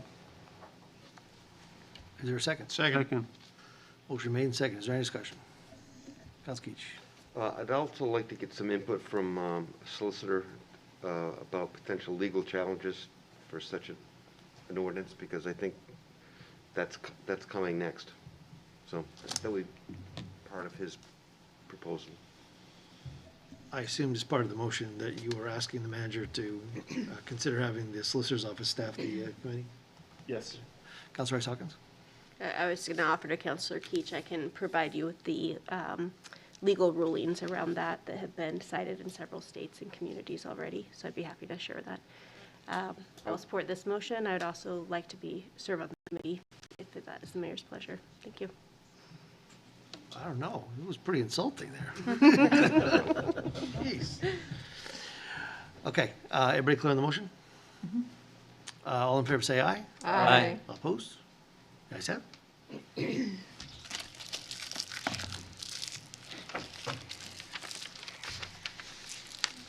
I have to confess, we met on Zoom, and I'm trying to remember who served. I believe it was Council Fennessy, it was Council Champlin. Did you serve? It was the 4 at-large counselors. Yeah. Thank you. It was at large, okay. Okay.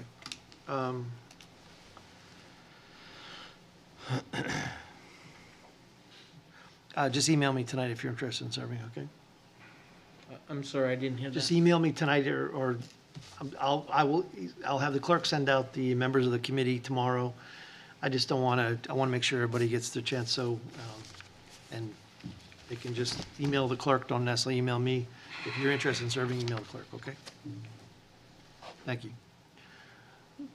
That takes care of that, I guess. So, that brings us to unfinished business, Madam Clerk.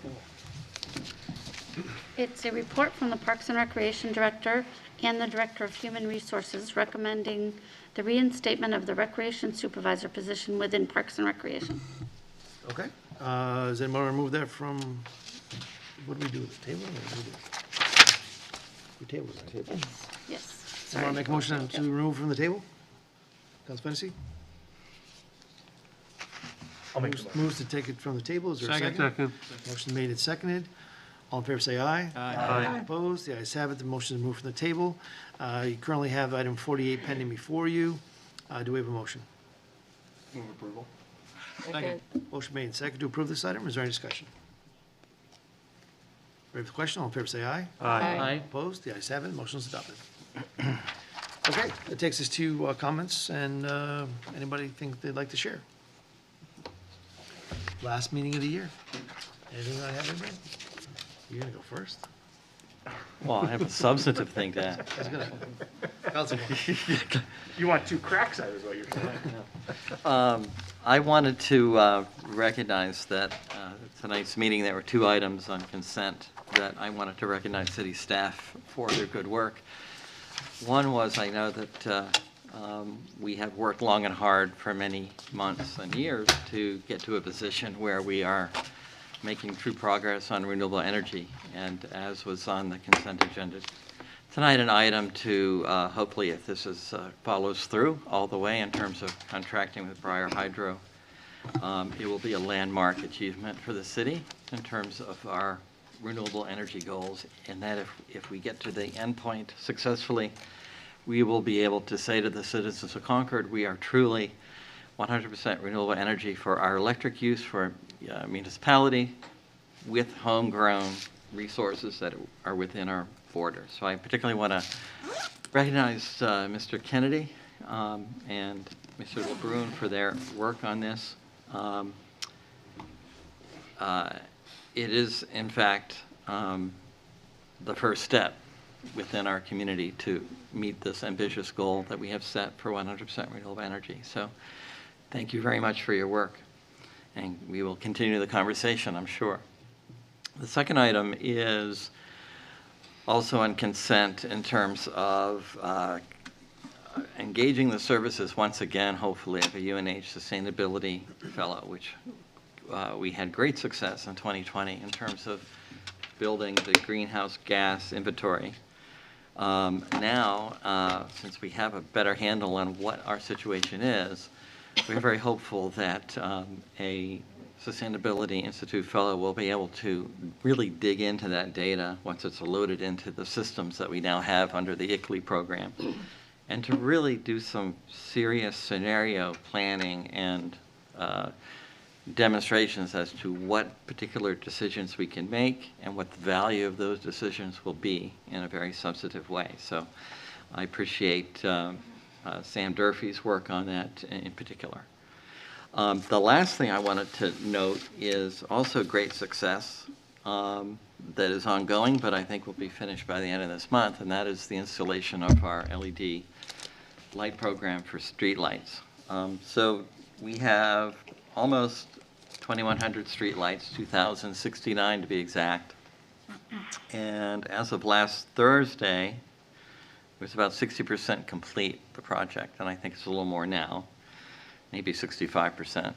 But again, this is I think a real testament to the persistence over a long period of time of city staff. And again, I want to recognize Mr. LeBrun for not letting go of this, because it is going to benefit the city of Concord, not only environmentally, but financially. So we'll save about $2,600 during the first year, and over the 10-year life of the, well, it will be ongoing, but over the first 10 years, it'll be a savings of about $600,000 to the citizens of Concord. So again, thank you very much for your efforts and your persistence, and it all goes to teamwork and to success in terms of our goals. So thank you very much. You told me I could talk as much as I wanted to. Absolutely.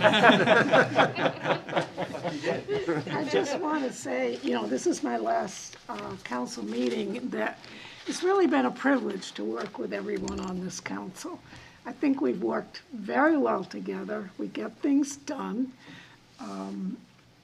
I want to acknowledge our outstanding city manager, our outstanding mayor, and our outstanding city clerk to help guide us through this process.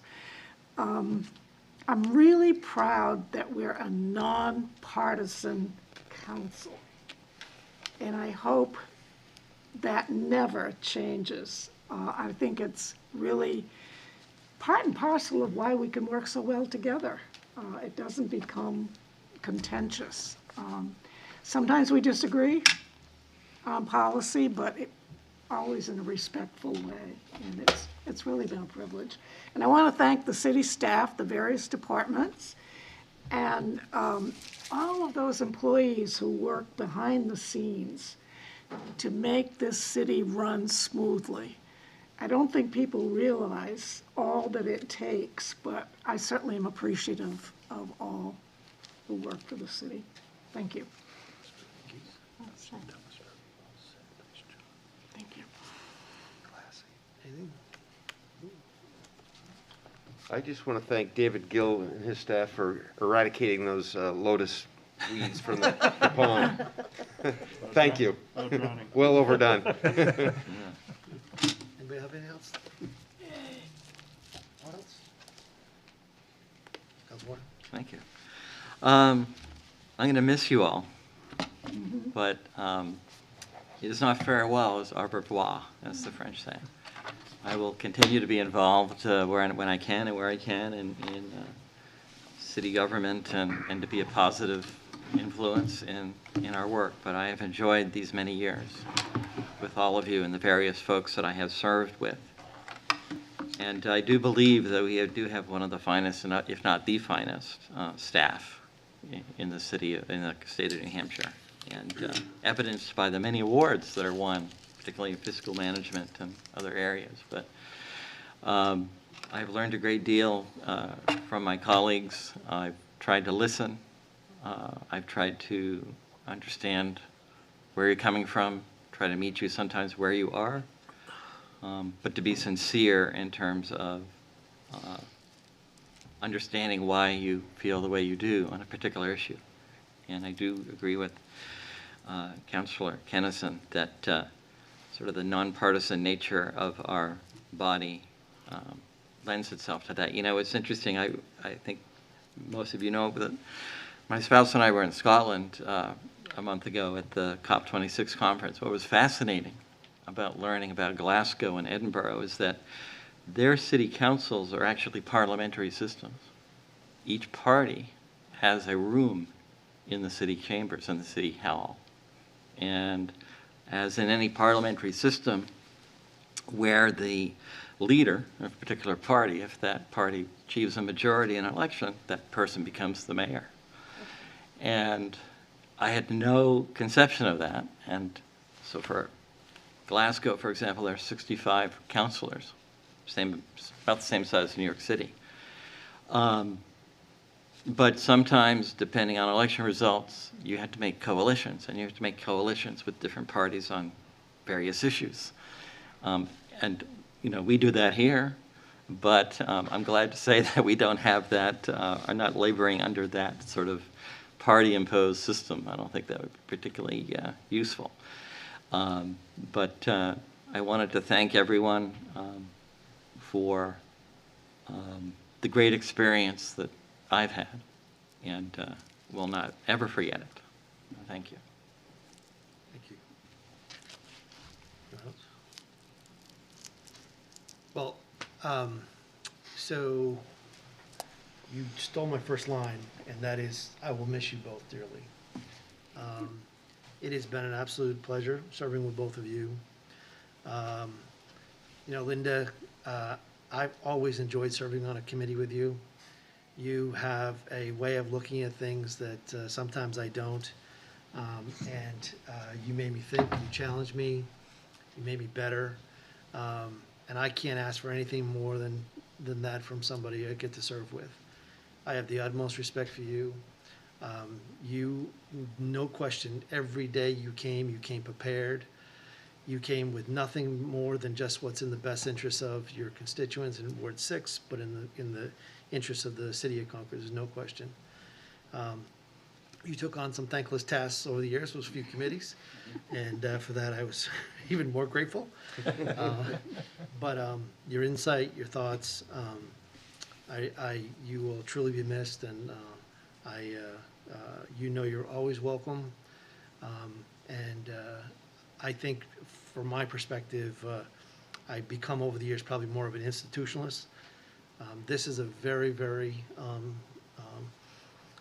great privilege that we are granted by the citizens of Concord, and it's bigger than any one of us. It is about, much like we've talked about, it's not driven by parties, it's driven by nothing but what's in the best interest of the city and the residents. So I'm very protective of this body. I'm protective of the people that I've got to serve with, and it was a real honor and privilege to be able to serve with you. And Rob, you, both of you, I can say the same, but Rob, you know, I can, more than anything, more than important saying you're a counselor, which I think is a great honor to be able to say that title, but you're my friend. You kept me straight and narrow. You gave incredible advice to me over the years. I can't tell you the number of times you sent me down at a local establishment and read me the Riot Act and explained to me how this is. And, you know, sometimes it's tough to hear things, but you always presented it with such grace and understanding, and your advice has been nothing but spot on and incredibly valued.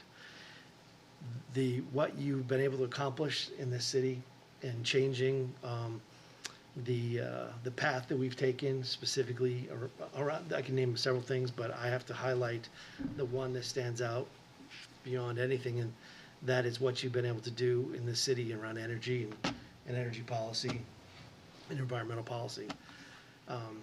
When you look back, you have literally changed how we approach things in this city.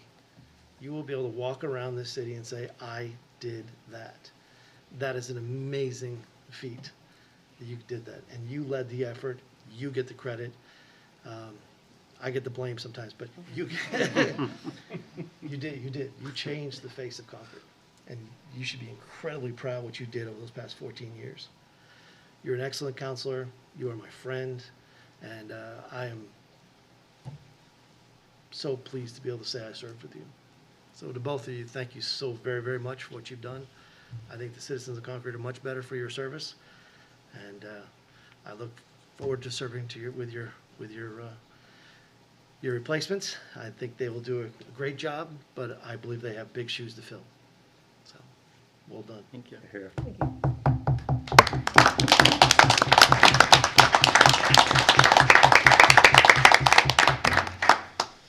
What else? Mr. Manager, you have anything? Given the hour, and I don't think I could ever follow something like that, I would just say to both councilors, if you need something, you know how to get a hold of me. I'm glad to take care of it. Those parking tickets. So with that, for the last time, Council Warner moves we adjourn, a second by Council Kennison. All those in favor, say aye. Aye. All those opposed, the ayes have it. Have a wonderful holiday, everyone. You too.